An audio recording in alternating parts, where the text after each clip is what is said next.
Chapter 1657, Continuous Clearance.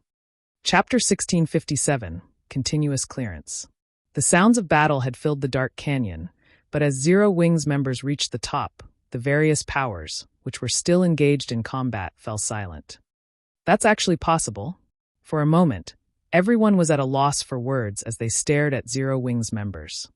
They had invested a ton of effort and made numerous sacrifices during their previous raids to locate the best route up the canyon, and they would still suffer before they reached the safe zone at its top.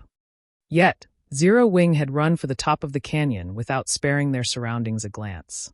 Not only had the guild team succeeded, but they had only lost a few dozen players, which was practically negligible. Sure enough, Zero Wing is extraordinary, Praying Lotus muttered, her eyelashes fluttering as she watched Shifeng, the commander of Zero Wing's team. No other guild would dare to be so bold. The two skills Cola's group had used were particularly powerful. Although they were not invulnerability skills, the combined effect had nullified the threat from both the ghosts and the heavy crossbows. They only got through thanks to powerful attributes and skills, Wild Ocean said, clicking his tongue. The next floors will be even more difficult, and basic attributes will become less important. If they try to pull another stunt like that, they'll get themselves killed. Praying Lotus did not rebuke Wild Ocean's words this time. After all, what the Shield Warrior youth had said was true. As players delved deeper into the Primordial Divine Ruin, the trials they faced would become more difficult. They would also encounter more and different traps. Rather than simply relying on raw power, players would have to rely on their technical abilities in the lower floors. The brute force method Zero Wing had used was only viable on the first floor. It wouldn't be possible to clear the following floors with the same method. Correspondingly, though, players would have higher chances of encountering opportunities and treasure the further they explored. There was practically nothing noteworthy in the ruins' first underground floor. One would be extremely lucky if they even came across a bronze treasure chest. Although players could also find combat techniques on the first underground floor, the chances of that were extremely slim. If one wanted better loot, they'd have to reach the Primordial Divine Ruins' third underground floor. Only the third floor and down offered level 50+ top-tier equipment. At the same time, the chances of finding combat techniques and other treasures also increased. Shifeng didn't hurry towards through the ruin after reaching the top of the canyon. Instead, he had everyone rest in the safe zone. Players' stamina and concentration consumption were far more severe in the Primordial Divine Ruin than outside of it. If they did not rest, they might fail trials that should be passable. Meanwhile, the only places in which players could rest in the Primordial Divine Ruin were the system-established safe zones. Traps and monsters were present everywhere else, and if they relaxed, even for a moment, in these locations, they'd swiftly lose their lives. After Zero Wing's members had rested for some time, the various superpowers teams began to arrive in the safe zone, one after another. However, unlike Zero Wing, the various superpowers only had around 80% of the 1,500+ members they had entered the ruin with. The rest of their players had to wait for the system to resurrect them, forming teams with other players to search for opportunities and treasure on the first floor. After everyone rested, they proceeded towards the second underground floor. The second floor contained a primal forest. Visibility here was even worse than in the first floor's dark canyon. Even Tier 2 players could only see up to 80 yards away. As players traversed the forest, they were bombarded by all kinds of spell attacks from out of nowhere from time to time. These spells packed a punch, and even Tier 2 MTs only survived after 3 or 4 direct hits. Tier 1 MTs were lucky to survive even 2 hits. If players wished to reach the next safe zone alive, they would have to rely on their individual reaction speed and decision-making. They'd have to dodge or block an attack instantly when targeted. Only by doing so would the healers have a chance of healing them. All the heals in the world wouldn't save them if a spell struck them directly. The ruin's second floor was also much larger than the first, a testament to the Primordial Divine Ruin's unique nature. As teams progressed, they'd encounter larger maps, forcing players to travel greater distances and face more danger. Shifeng didn't have any special strategy to get through the second floor's trial. He could only send in the Magic Light team and Conqueror parties to tank as many hits as possible, limiting the number of casualties the team suffered. Overall, Zero Wing didn't fare nearly as well as the various superpowers. Upon reaching the third underground floor, the increased difficulty was particularly evident. The necessary method to clear the third floor wasn't like the first two. The various attacks and traps players had to face had also changed. Now, players had to collect a sufficient number of teleportation stones to proceed to the fourth floor. Each teleportation stone could only transport 100 players, and only the third floor's Grand Lord ranked monsters would drop them. One could just imagine how difficult it would be to kill a Grand Lord ranked boss in such a dangerous environment. It's no wonder why only the various superpowers have only gotten through the third floor thus far, leaving the first-rate guild's alliance behind. As Shifeng stood at the third floor's starting point and observed the barren wasteland before him, he could not help but frown. Thunderclouds covered the sky above the plain as far as he could see. Lightning frequently descended, decorating the ground with scorch marks. Not only did the lightning strikes contain a lot of power, but they were also extremely fast, significantly faster than normal spell attacks. When facing a normal spell attack, expert players could dodge or block as long as the spell was cast from a certain distance, but the lightning strikes from above were incredibly fast. This trial's difficulty increase was tremendous. Furthermore, players had to kill level 55 Grand Lords. However, the various superpowers teams, which had just arrived, reacted as if they didn't see the lightning bombarding the plane. They quickly split into two groups, leaving one behind in the safe zone, while the other boldly strode into the barren wasteland in search of Grand Lord-ranked thunder beasts and thunder elementals. Lightning continued to descend from the sky, but the superpowers members swiftly maneuvered around the strikes. Aside from a few unlucky players, who had been targeted by multiple lightning strikes, most were able to dodge the natural attacks. Even if they failed to dodge in time, their team's healers would quickly restore their lost HP. In contrast, the first-rate guilds and adventurer teams were unsure of how to continue. If they only had to dodge the lightning strikes, most of their members would be successful, but with the addition of monsters, chaos would ensue. They'd either fall to the lightning, or the monsters would slaughter them. So what if they got a lot of players this far? They still won't clear the third floor. Wild Ocean could not help but flash Zero Wing's team, which still occupied the starting point, a ridiculing smirk. Players' basic attributes were no longer the key to clearing the trial once they reached the third underground floor. Here, individual combat standards held greater importance. If a team couldn't defeat the Grand Lord rank bosses while being showered by lightning strikes, it would venture no further in the Primordial Divine Ruin. Guild Leader, the lightning strikes attack rate and numbers are too high. I'm afraid that no more than 50 of our members will be able to fight while dodging the strikes. Should we grind the bosses for teleportation stones with just a 50-man team? Although it will slow us down, we shouldn't have a problem collecting the necessary teleportation stones, Aqua Rose suggested. If any other guild, excluding the superpowers, encountered such a situation, they'd likely be stuck here. Even Zero Wing only had a few experts who could fight in this lightning zone. Not even the Conqueror's Armor's battle arrays would be very effective. Meanwhile, trying to raid Grand Lords with so few experts was impossible. This was also why the various first-rate guilds, which had reached the ruin's third underground floor previously, had never cleared it. However, Zero Wing was different. Its team had over 10 Tier 2 players and shouldn't have a problem forming a 50-man raid team that could dodge the lightning while fighting the bosses. Unfortunately, raiding level 55 Grand Lords with only 50 members would take a lot of time, more time than the various superpowers raid teams, which had around 300 members each. No need, we'll all go together, Shifeng said, smiling as he shook his head. Everyone. For a moment, Aqua Rose thought she had misheard Shifeng. Relax. If this were any other trap, we might not have a way to deal with it, but if we only have to deal with lightning, we won't have to worry, Shifeng said. He then took a thick, ancient tome from his bag. This item was none other than the Ancient Weather Book. Chapter 1658, Might of the Ancient Book. Chapter 1658, Might of the Ancient Book. Across the vast wasteland, the various superpowers hunted bosses with organized precision. Meanwhile, the first-rate guilds and top adventurer teams could only watch from within the safe zone. Although these teams had a few experts who could dodge the lightning strikes, players who could dodge while fighting a Grand Lord were as rare as a phoenix's feather.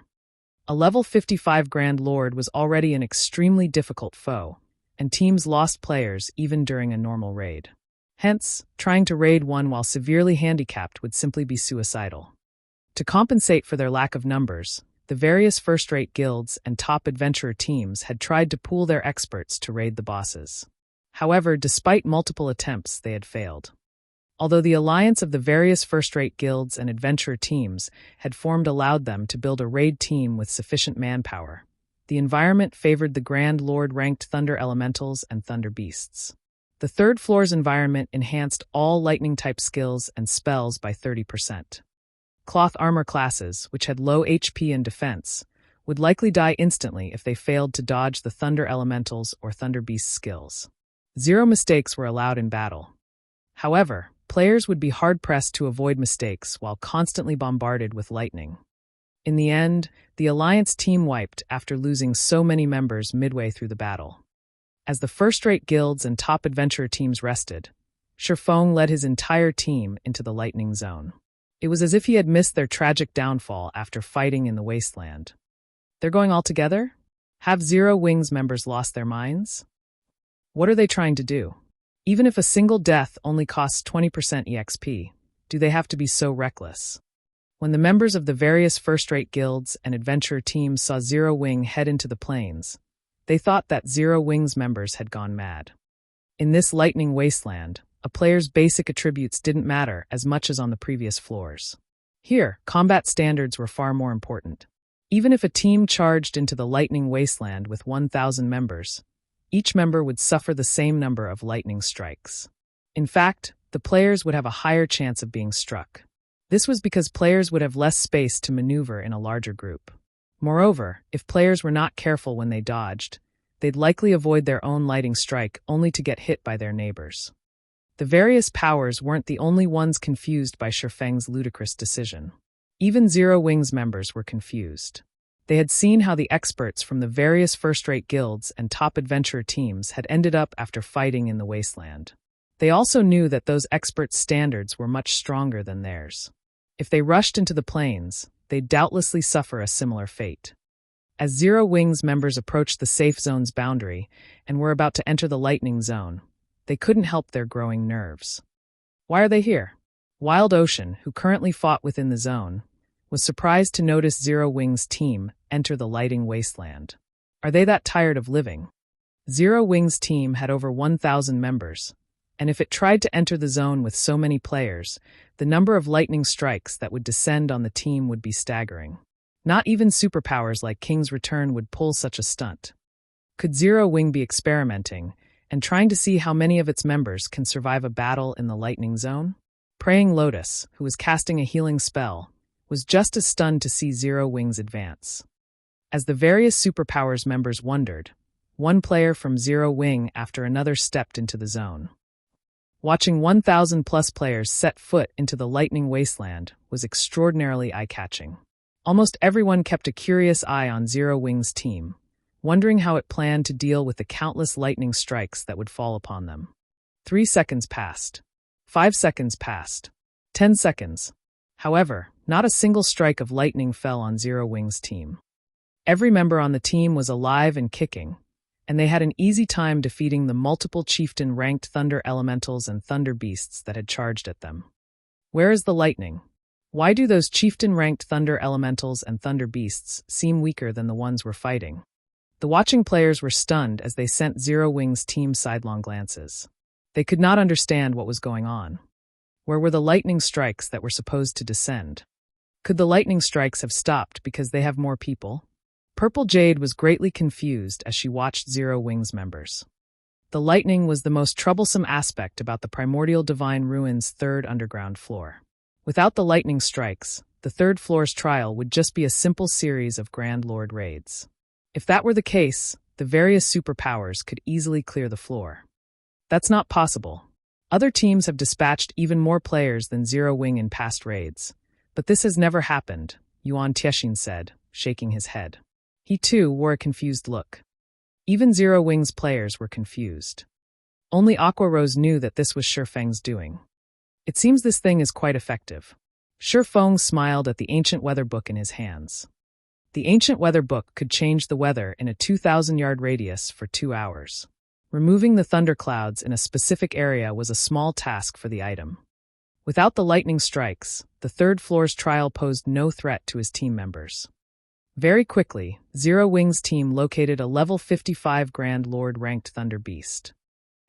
Great Thunder Wolf, Thunder Beast Grand Lord. Level 55. HP 88,000/88,000,000. Now the boss, which had given the various superpowers painful headaches, was an ordinary Grand Lord to Zero Wing. With Cola, Turtledove, and Yi Wumian taking the lead, and the Magic Light Team's MTs tanking the nearby mobs, the rest of the team could focus on dealing damage. Moreover, without the Lightning Environment's boost, the Great Thunder Wolf's attacks were little more than tickles to Cola and his fellow MTs. The Grand Lord's normal attacks only dealt around -8,000 damage, while its skill attacks only dealt around -20,000. Even without Turtledove and Yi Wumian's assistance, Cola could easily tank the Great Thunder Wolf. The other players launched frenzied attacks at the Great Thunder Wolf, each dealing several thousand damage. As the team fought, the Grand Lord's HP visibly decreased. Naturally, this made the various superpowers jealous. The Primordial Divine Ruins bosses weren't like field bosses. Their attributes wouldn't change, regardless of how many players raided them at one time. This meant that the more members a raid team possessed, the greater the team's advantage would be. Zero Wings' team had over 1,000 members, which was more than triple what the other teams possessed. Moreover, Zero Wings members did not have to worry about avoiding lightning strikes. In less than 5 minutes, the Great Thunder Wolf fell before Zero Wings members. Everyone on the team also gained a significant amount of EXP. Moreover, the Great Thunder Wolf had dropped 8 items in total thanks to Shifeng's divine providence. Although this didn't seem like much, it was above average for Grand Lords above level 50. When the various superpowers had killed their respective Grand Lords, they only got 5 items. Meanwhile, upon seeing the Great Thunder Wolf's loot, Shifeng had to admit that the Primordial Divine Ruins bosses were far more generous than the bosses in Team Dungeons. Out of the 8 items dropped, 1 was a teleportation stone, and 5 were level 50 weapons and pieces of equipment, 3 of which were fine gold rank and 2 were secret silver rank. The last 2 items were pages of incomplete combat techniques. An advanced combat technique? Shifeng was ecstatic the moment he saw the 2 sheets of lambskin parchment. Basic combat techniques would drop as complete items in the Primordial Divine Ruin, but advanced combat techniques and above would appear as pages. Players would have to gather every page to learn the combat technique. Excited, Shifeng immediately inspected the 2 parchment sheets. Chapter 1659, Top-Tier Advanced Combat Technique. Chapter 1659, Top-Tier Advanced Combat Technique. As Shifeng inspected the incomplete pages, his eyes shone with excitement. Lightning Flash. This dilapidated page belongs to a book that depicts a secret attack technique, which has been passed down since ancient times. Only after gathering all incomplete pages can you read the complete book's content. There are a total of 13 pages. This leaflet is the 3rd page. Lightning Flash. This dilapidated page belongs to a book that depicts a secret attack technique, which has been passed down since ancient times. Only after gathering all incomplete pages can you read the complete book's content. There are a total of 13 pages. This leaflet is the 6th page. Most of the combat techniques that dropped in the Primordial Divine Ruin were basic combat techniques, and most of them dropped as the complete versions. Although some basic combat techniques dropped as incomplete pages, those were the extreme minority. Normally, only advanced rank or higher combat techniques would drop as individual pages. However, there were differences between advanced combat techniques and those of other ranks. Not only could players in God's domain improve their foundations by learning combat techniques, but they could also learn ways to exhibit their strength more efficiently, thereby raising their overall combat power. Some combat techniques even granted players the power to challenge foes of higher levels. A basic combat technique might not help half-step Refinement Realm experts fight Refinement Realm experts, but an ordinary advanced combat technique could. This was also why the various super guilds and super first-rate guilds were so desperate to compete for slots to enter the Primordial Divine Ruin. Meanwhile, an advanced combat technique's strength could be determined by the number of pages it possessed. An ordinary advanced combat technique would only include 6 to 8 pages. A first-rate advanced combat technique would possess 9 to 12 pages, and a top-tier advanced combat technique would possess 13 to 15 pages. An ordinary advanced combat technique could only help a half-step refinement realm expert qualify to fight a refinement realm expert. Meanwhile, a first-rate advanced combat technique allowed refinement realm experts to face flowing water realm experts. As for top-tier advanced combat techniques, if flowing water realm experts learned one, they could even pose as a threat to void realm experts.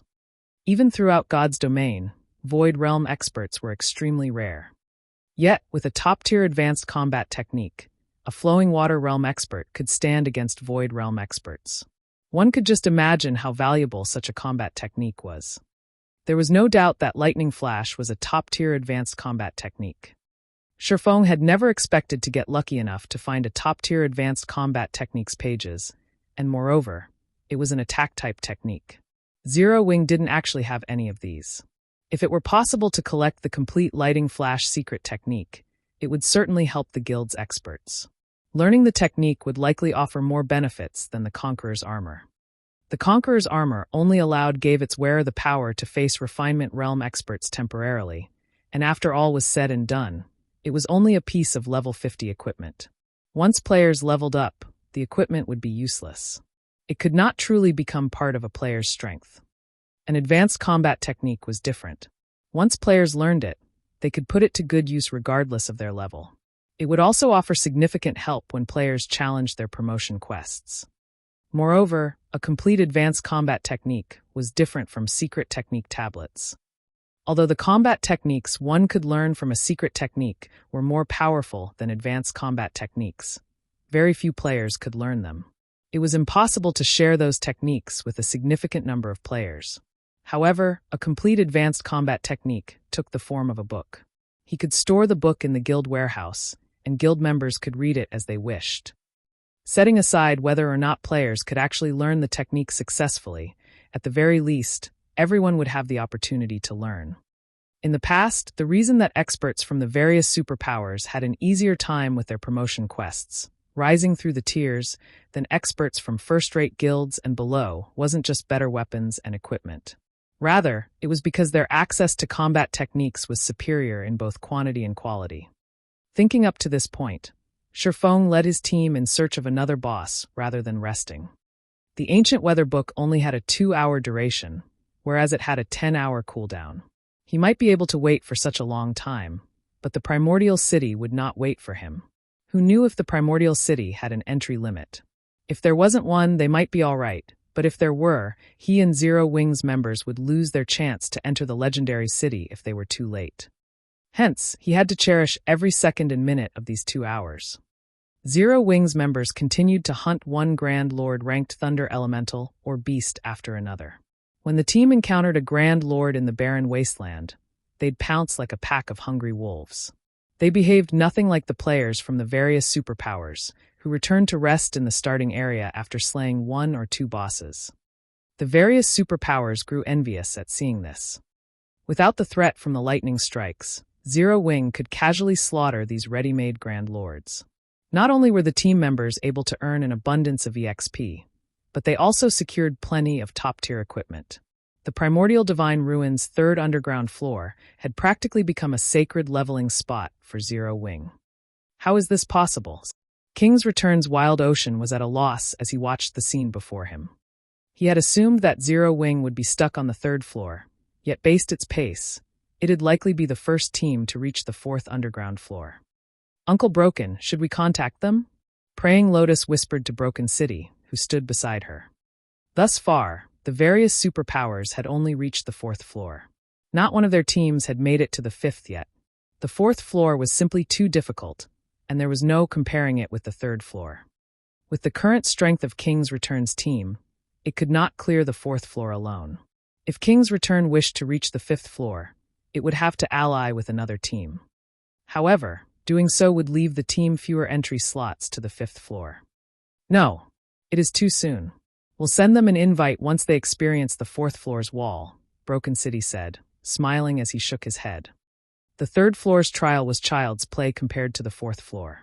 Not only did players have to face all sorts of attacks, but the Guardian boss was also a bona fide level 58 Grand Lord ranked archaic species. Even now, not a single superpower had dealt any damage to the Guardian boss. Although King's Return had prepared thoroughly this time, they had no more than a 30% chance of defeating the Grand Lord. Needless to say, Zero Wing's chances were even lower. While the various powers grinded bosses on the Primordial Divine Ruins' third underground floor, news of Zero Wing's team completing the third floor's trial quickly spread among the participating teams. The various large guilds and top adventurer teams from the kingdoms and empire neighboring the Orc Empire, in particular, had to re-evaluate their opinions of the guild. The various superpowers had, thus far, monopolized the Primordial Divine Ruins' fourth floor. The fact that Zero Wing had reached that floor proved that it could nearly rival those superpowers in terms of top-tier experts. At the very least, Zero Wing was definitely superior to first-rate guilds and top adventurer teams in this regard.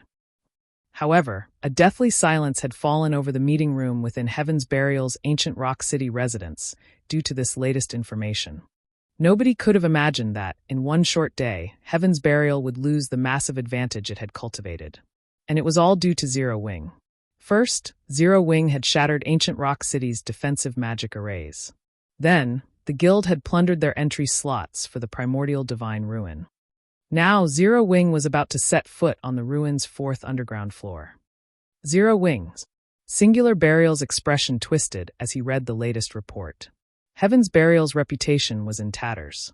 If they did not figure out a way to deal with this problem now, the guild would likely have a rocky path ahead, even if they held on to ancient Rock City. Singular Burial spun towards Flame Blood, who sat beside him wrapped in bandages and growled, "Flame, didn't you say that Beast Emperor needs the souls of 400,000 elite players to display his full strength in Starmoon Kingdom? Go, tell him that I will fulfill that request." Guild leader, are you planning on giving up on Starmoon Kingdom entirely? Flame Blood could not help his surprise. Beast Emperor's request was no laughing matter. It was both the last and worst option Heaven's Burial had. That's right. Since we can't have Starmoon Kingdom, what's the point in leaving it alive? Singular Burial nodded, a hint of madness flashing in his eyes. Although he did not want to admit it, he had to acknowledge the fact that Heaven's Burial had lost the struggle for Starmoon Kingdom. Regardless of whether or not they defended ancient Rock City, the necessary funds to repair it was still a problem. They also had to pay plenty in bounty claims each day. If they continued the battle with Zero Wing, it would only be a matter of time before the guild was finished, even if Heaven's Burial had the support of major corporations. If he wanted Heaven's Burial to survive, he had to give up on Starmoon Kingdom. I understand. I'll contact Beast Emperor right away. Seeing how serious Singular Burial was, Flame Blood inwardly lamented the fact that the man had become like this. He never thought that a guild like Zero Wing could actually corner Singular Burial, a genius, to this extent. Of the many years he had followed Singular Burial, this was the first time something like this had ever happened. Chapter 1660, Lightning Flash Secret Technique. Chapter 1660, Lightning Flash Secret Technique. In a certain mountain range covered with dense forests, countless powerful monsters roamed about the area. Every monster here was above level 100, and quite a few were mythic rank. However, none of these monsters dared to approach the forest in the mountain range's inner regions. Suddenly, a figure appeared at the forest's entrance. It was none other than Flame Blood. When Flame Blood appeared, several massive, humanoid creatures appeared around him, each radiating the terrifying aura only Tier 4 mythic monsters had. Amazing. After not seeing him for some time, he's already developed to this point. Flame Blood was stunned when he noticed the 6 mythic-ranked evil demons around him. Mythic-ranked evil demons. Evil demons were far more difficult to nurture than evil beasts. Previously, Beast Emperor had only been able to nurture a Grand Lord-ranked evil demon. Although Grand Lord-ranked evil demons were very powerful, they were not invincible. If numerous experts worked together, they'd still be able to kill one. However, it was a different story for mythic-ranked evil demons. At this stage of the game, mythic monsters were insurmountable, even to the various superpowers. Otherwise, the level 50 super large-scale team dungeon in God's domain would not stand empty. Moreover, evil demons commanded superior intellect and could exhibit greater combat power than evil beasts. Most importantly, they could be summoned at any time, unlike evil beasts, which could only move from location to location of their own power. Now that Beast Emperor commanded mythic-ranked evil demons, he had the equivalent of mythic-ranked bodyguards at all times. Having mythic-ranked evil demons would undoubtedly increase the safety and survivability of controllers like Beast Emperor by a significant margin. He would no longer have to hide when attacking and could control his armies more efficiently. After seeing these mythic-ranked evil demons, Flame Blood's desire to obtain his own grew. Being a member of the evil god's temple, every race on the continent of God's domain hunted him constantly. Surviving in the game had become exceedingly difficult. Moreover, if players or NPCs captured him and sent him to the war god's temple, his character would be sentenced to death in the truest sense, and he'd be forced to start all over again. Hence, he needed to be careful when he moved about and rarely approach a peer before other players. If he had his own mythic-ranked evil demons, though, he wouldn't have to worry about capture unless he encountered a Tier 5 NPC. Fortunately, Tier 5 NPCs were apex powerhouses in God's domain, and they weren't so easy to encounter. Normally, the strongest NPCs players would meet were Tier 4. After the evil demons had a chance to observe Flame Blood for a moment, they retreated back into the forest. Flame Blood then strode into the forest himself.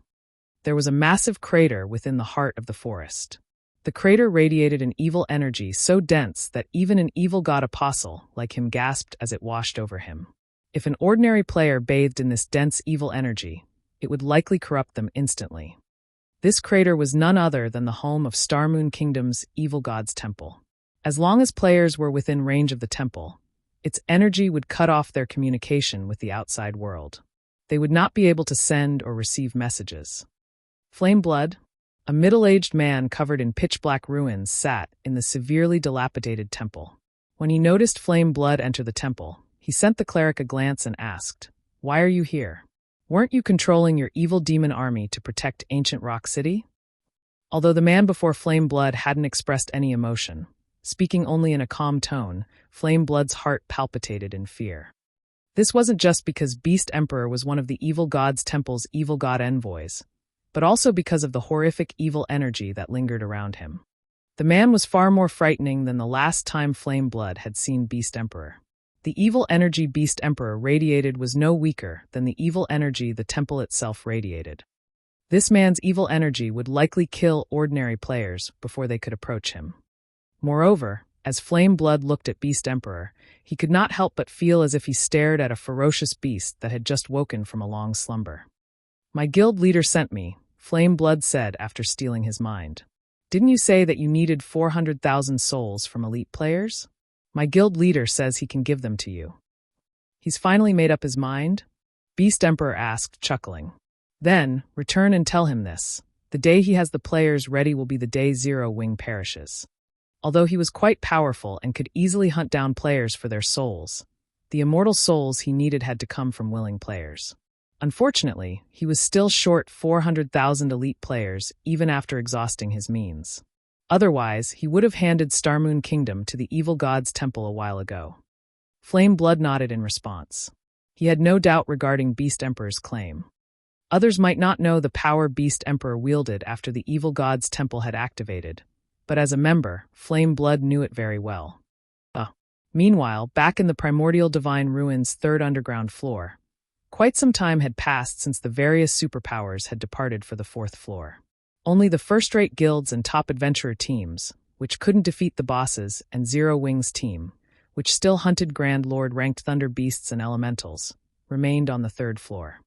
Crap. Just how many Grand Lords must Zero Wing's members kill before they are satisfied? They might be grinding for level 50 top-tier equipment on this floor.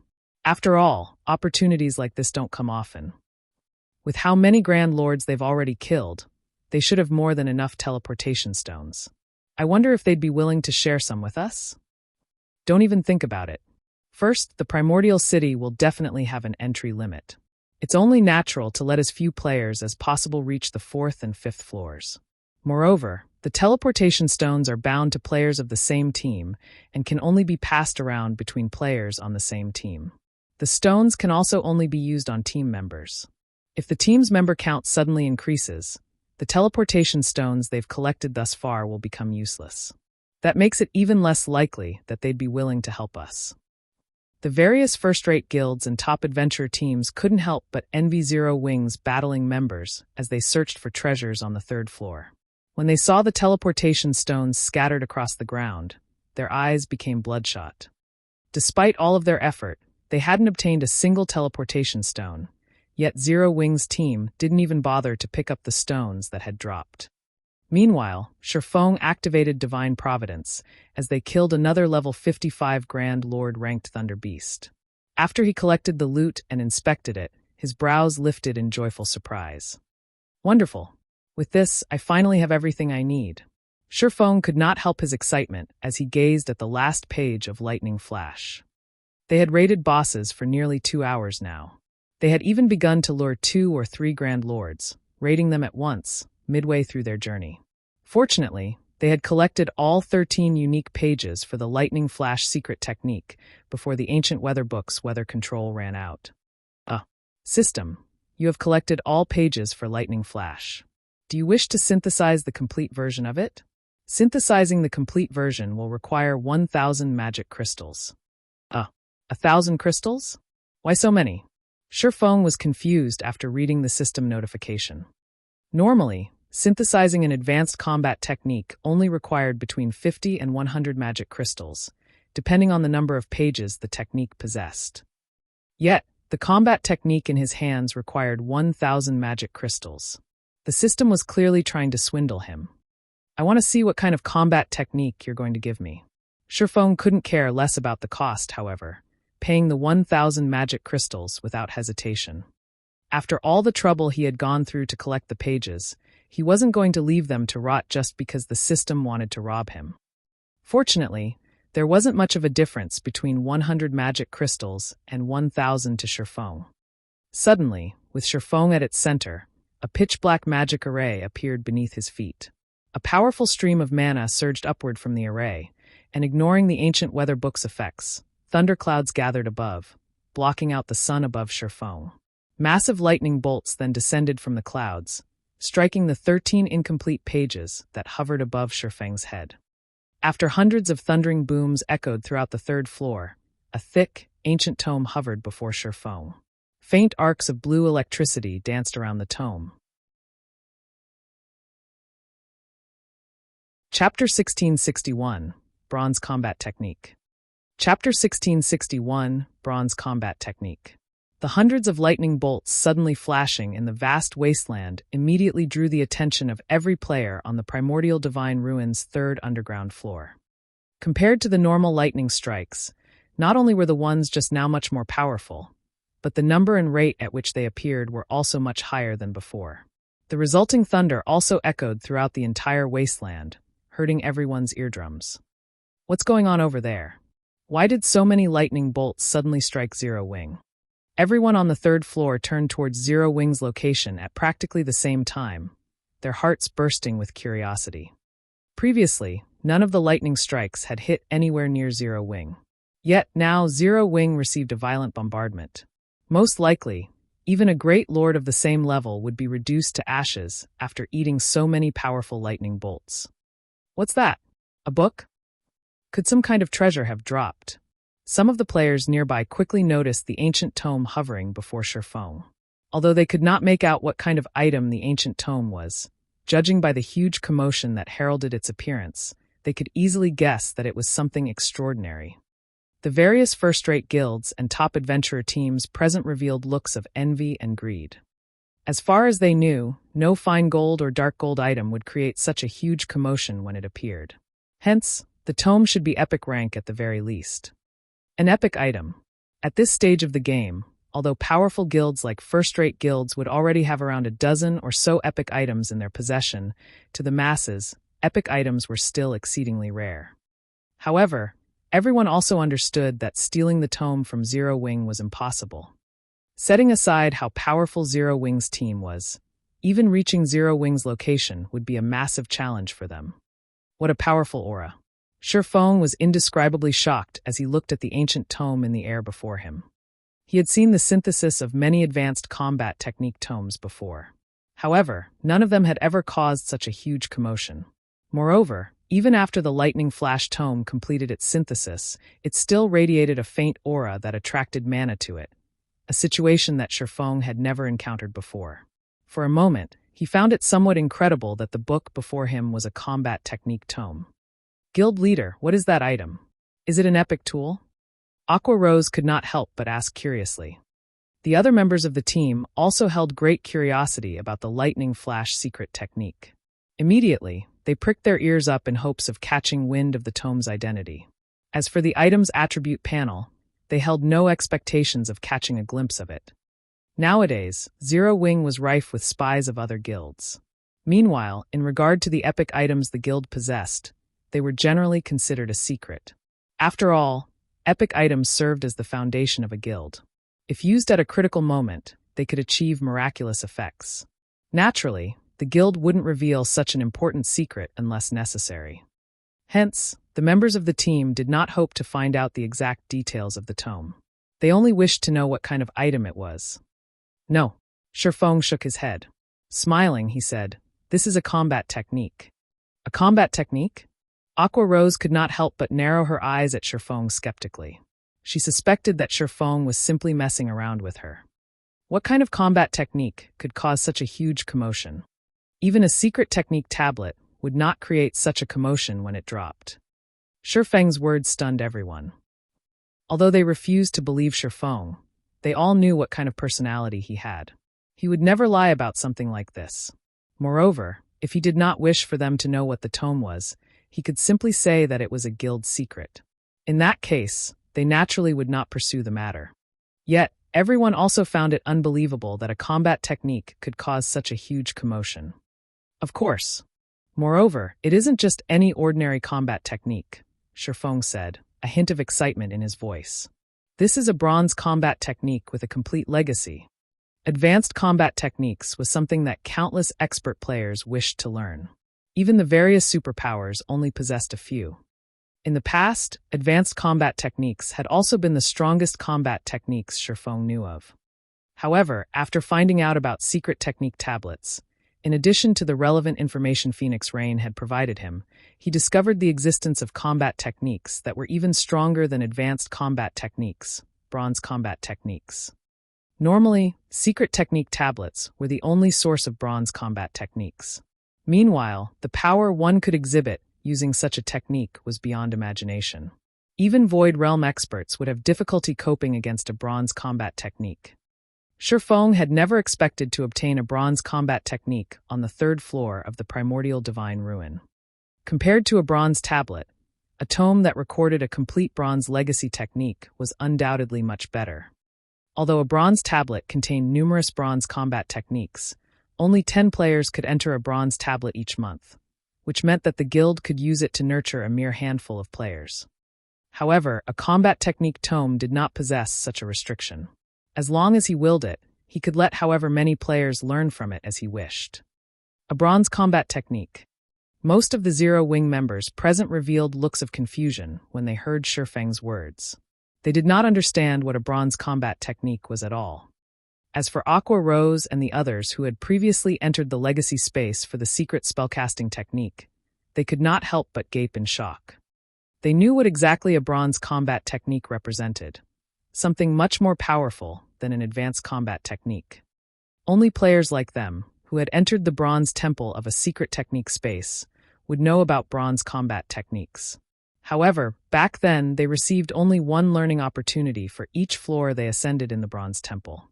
Moreover, each floor became increasingly difficult to clear as they reached higher floors, which severely limited the number of learning opportunities they had. Now, however, they had a complete bronze combat technique tome. This meant that they could learn the combat technique recorded on it at any time and without limit. Now that we have achieved our goal here, it's about time we headed down to the 4th floor, Shifeng said, chuckling. He then used the teleportation stones to send everyone to the 4th underground floor of the Primordial Divine Ruin.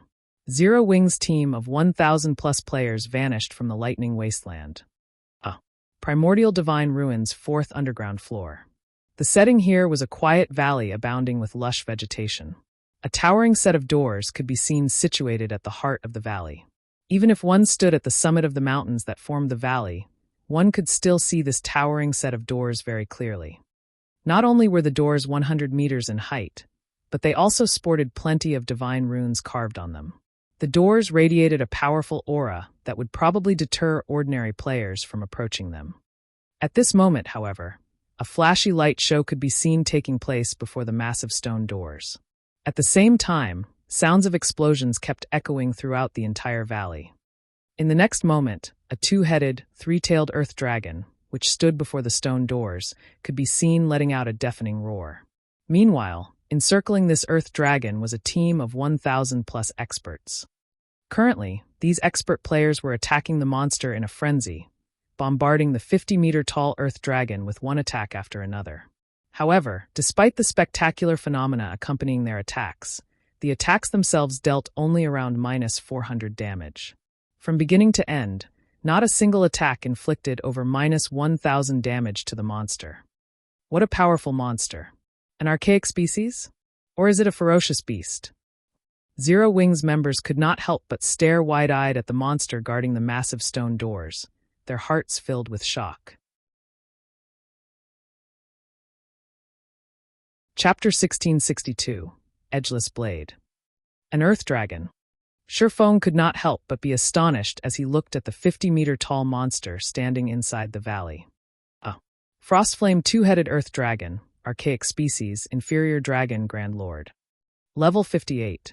HP 270,000/270,000,000.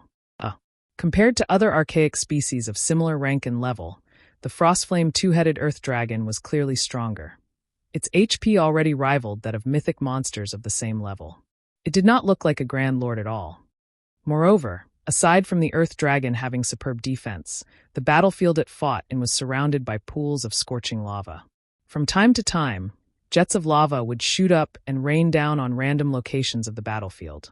Even MTs would be able to endure a direct hit from the lava only 3 or 4 times. Should they successfully block the lava rain, the durability of their weapons and equipment would decrease significantly. In addition to the lava rain, the Earth Dragon itself attacked with its 3 tails and spewed out frost or flame breaths frequently. As a result, the expert players of the superpowers currently raiding the boss turned into streaks of light and disappeared from the battlefield one after another. In less than 10 minutes, the team made up of 1,000+ experts was annihilated. By the time the battle was over, the entire area before the massive stone doors had transformed into a world of flames and frost, the scene both mesmerizing and shocking. At this point, the spectating members of the various superpowers wore somber expressions on their faces as they looked at the Earth Dragon looming over them arrogantly before the stone doors. The Earth Dragon's defense and HP were both ridiculously high. In addition, players raiding the Earth Dragon had to keep an eye out for the lava that would rain down from the sky. However, after Sherfone and the others arrived inside the valley, the various superpowers all shifted their sights towards them. When these superpowers saw Sherfeng's group moving past them, heading straight towards the Frostflame two-headed Earth Dragon, none of them displayed any hostility. They simply watched quietly as Zero Wing's team approached the boss. Although there was only one boss on the entire 4th floor, they were not in a hurry to fight it at all. The reason for this was their confidence in the Earth Dragon's strength. The task of killing the Earth Dragon was no longer something a single superpower or large guild could achieve. Multiple superpowers would need to cooperate to deal with the boss. They couldn't possibly intend to take on the boss on their first visit, right? Wild Ocean could not help but laugh in ridicule when he saw Zero Wing's team showing signs of wanting to raid the Earth Dragon. The team that tried raiding the Earth Dragon just now consisted of the strongest experts of 2 superpowers. In the end, however, they were still no match for the boss. The Earth Dragon itself was already a massive challenge to players. The lava rain launched at random intervals from the surrounding lava pools only served to further increase the demands on players' combat standards. Meanwhile, the standard of Zero Wing's members was significantly inferior to that of the members of the various superpowers. Of course, it would be a different story if Zero Wing could replicate its feat on the third floor and prevent the lava attacks from occurring entirely. However, how could such a thing happen time after time? It's better for us if they try. Once they realize where the difficulties of the raid lie, we'll have an easier time negotiating conditions for cooperation with them later on, Broken City said, chuckling nonchalantly. Though, I do wonder how much of the boss's HP Zero Wing will be able to shave off. Zero Wing was behaving similarly to how the Sacred Temple and Crimson Emperor had before. Although both guilds had known that the boss was not easy to deal with, as this was their first time raiding the Primordial Divine Ruin, they had felt that they should have no problem taking down the boss if they worked together.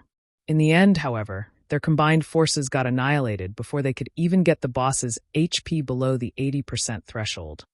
Now, the upper echelons of both guilds were wearing exceedingly ugly expressions on their faces. Even the combined forces of the Sacred Temple and Crimson Emperor managed to lower the boss's HP only to 81%.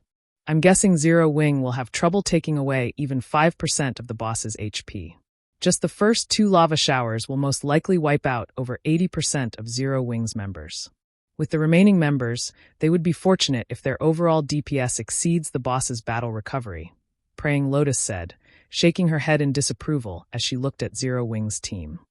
Although Zero Wing's previous performances had indeed exceeded expectations, the guild's deficient foundation would be its downfall on this floor.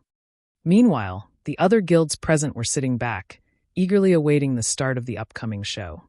After all, as more teams fought the Earth Dragon, spectators like themselves would be able to uncover more of the Earth Dragon's secrets, which would, hopefully, eventually allow them to defeat the boss. Uncle Yuan, how far do you think Zero Wing will be able to go?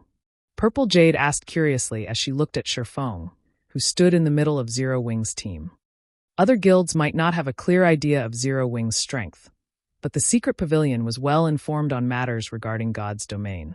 They were quite aware that, when Phoenix Rain's Phoenix Pavilion and Zero Wing obtained the first clear of the Sunset Forest, Zero Wing had played an indispensable role in the raid. I'm not sure. Maybe they'll shave off around 20% of the boss's HP hopefully. They can get the boss to enter its second phase. That way, we can get a better understanding of the boss, Yuan Tiexin replied, shaking his head. Meanwhile, just as Yuan Tiexin and Purple Jade were conversing with each other, Zero Wing's members were also looking at and discussing the Earth Dragon. Guild leader, let's go. Kola urged excitedly as he looked at the distant Earth Dragon. Truthfully, dealing with the bosses on the third floor had not posed a challenge to him whatsoever. He had not been able to fully exhibit the Titan Guard's capabilities when going up against those bosses. Now that the Frostflame two-headed Earth Dragon was before him, he was very eager to use it as a sparring partner to improve himself. Guild leader, why not let me be the lead MT this time? Turtledove eagerly recommended herself. At this moment, Kola and the other MTs weren't the only ones itching for action. Fire Dance, Shadow Sword, and the other DPS of the team were also bursting with fighting spirit. As long as Shifeng gave the command, they would immediately charge at the Earth Dragon without hesitation. Hold on a moment. Shadow, take this weapon and use it for this raid, Shifeng said after pondering for some time. He then took out the Tier 3 mana weapon Edgeless blade from his bag and handed it over to Shadow Sword. Initially, Shadow Sword wanted to say that the Crimson Moon Greatsword he wielded was already plenty good, and that there was no need to switch weapons. However, after he accepted the Edgeless blade, he fell into a daze. Although he had yet to equip the weapon, the instant he took it into his hands, he could feel immense power surging into his body. At the same time, his mind also gained greater clarity. Shadow Sword immediately inspected the attributes of the Edgeless blade. What is this weapon? Shadow Sword muttered blankly as he looked at the Edgeless blade's attribute panel. Crimson Moon was one of Titan City's 31 holy weapons. At this point, he had already upgraded the weapon to Dark Gold rank, and its attributes were significantly superior to even ordinary Dark Gold weapons. In the future, he could even raise it to Epic rank. However, compared to the Edgeless blade he was currently holding, Crimson Moon was no different from an iron rod. He found it truly hard to imagine that such a powerful weapon could exist at this stage of the game. Moreover, even if he eventually upgraded Crimson Moon to Epic rank, he did not think that it would be a match for the Edgeless blade. The reason for this evaluation was the sensation he got when he held the Edgeless blade. It felt as if he had just activated a berserk skill. Just equipping the weapon had increased his strength by 40%. Moreover, the Edgeless blade's attack power was directly correlated to his strength attribute. Overall, the Edgeless blade's attack power was 50% higher than Crimson Moon's. In response to Shadow Sword's reaction, Shifeng dispensed with explanations. He commanded through the team chat, "All right, everyone get ready. Kola, Turtledove, and Yi Wumian will be responsible for tanking the boss. Everyone else, pay attention to your positioning. Make sure not to stand near the Earth Dragon's heads and tails. If nobody has any problem, let's begin." As soon as Shifeng was done speaking, Zero Wings members charged into the Frostflame two-headed Earth Dragon's sphere of influence like a frenzied mob. Chapter 1663, Tier 3 Power. Chapter 1663, Tier 3 Power. The Frostflame two-headed Earth Dragon laid before the massive stone doors with all of its eyes shut. As the Earth Dragon breathed, the area before its heads turned into a hell of frost and fire. When Kola, Turtledove, and Yi Wumian got within 300 yards of the Earth Dragon, it stirred. When its two sets of amber eyes fell on the MT trio, it released a deafening roar that echoed throughout the valley. A horrific pressure washed over Zero Wings' approaching members, instilling a sense of dread and turning their movements sluggish. Haha, they're really doing it. And they're charging in as one mindlessly instead of sending a few experts to test the waters. What a bunch of brave fools. Wild Ocean laughed when he saw the ugly expressions that Zero Wings members wore. He knew just how powerful the Earth Dragon was. After all, he had already fought the boss more than once. One could only understand the Earth Dragon's strength if they had experienced it personally.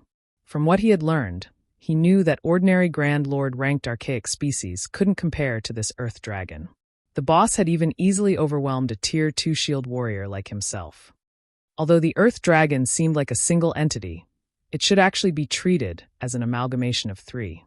This was because its two heads were capable of acting independently. Although all three tails normally moved in unison, they moved as though they had minds of their own. They could sense and attack targets that the two heads couldn't see. The Earth Dragon also possessed tremendous strength. Even when it was suppressed by a magic array, a single attack forced a Tier 2 metric tons to retreat several steps and take over minus 20,000 damage.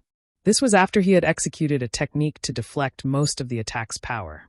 If he simply blocked the Earth Dragon's attacks normally, he would take over minus 30,000 damage from its normal attacks. If he were careless for even a moment, the Earth Dragon would kill him instantly. Even without the constant threat of the lava showers, the Earth Dragon was a daunting foe. The Frostflame two-headed Earth Dragon was the absolute gatekeeper for the Primordial Divine Ruins' 5th underground floor. Along with the Earth Dragon's roars, lava began to spew from the ground, creating a wall of lava around the battlefield. The ring of lava that formed sealed off Zero Wings' path of retreat. Now, it wasn't possible for players inside to escape or enter the battlefield. Players wouldn't have any opportunities to attack in rotation.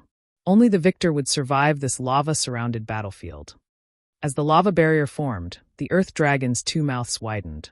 The ice and fire-type mana in the environment began to surge towards the beast's maws. Zero Wing really is unlucky. The Earth Dragon is actually using Frostflame Breath right off the bat. The battle is likely already over. Praying Lotus sighed, watching the scene from afar. Frostflame Breath was one of the Earth Dragon's team wipe moves. Not only did the skill possess a massive AoE, but it had an extremely short channeling time. As a cone attack skill, players normally wouldn't have trouble dodging it if they were within 50 yards of the boss. However, Zero Wings members were still over 100 yards away from the boss. In this case, they would have to cross greater distances to move out of the skill's AoE, which was impossible with so little time. Praying Lotus wasn't alone in her thinking.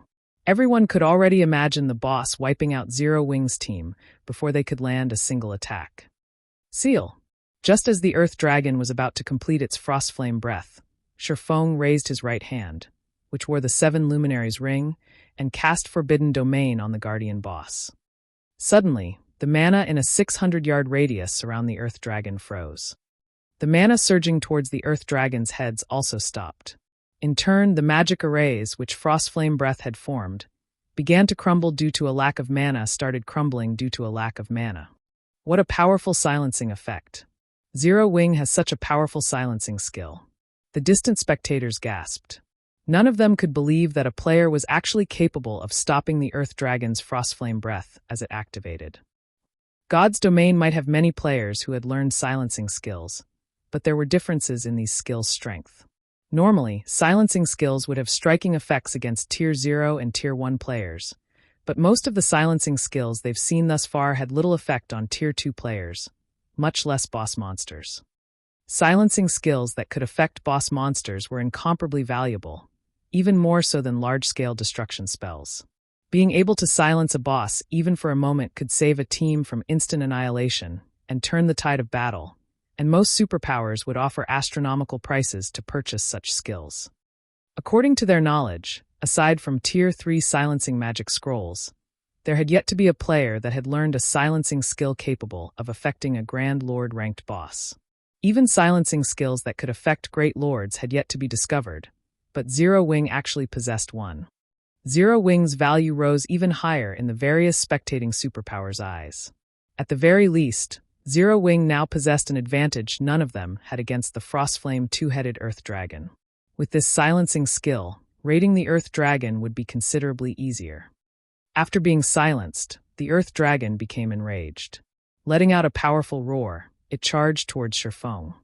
Having expected such a reaction, Shifeng leisurely commanded, "Kola, you three will intercept the boss.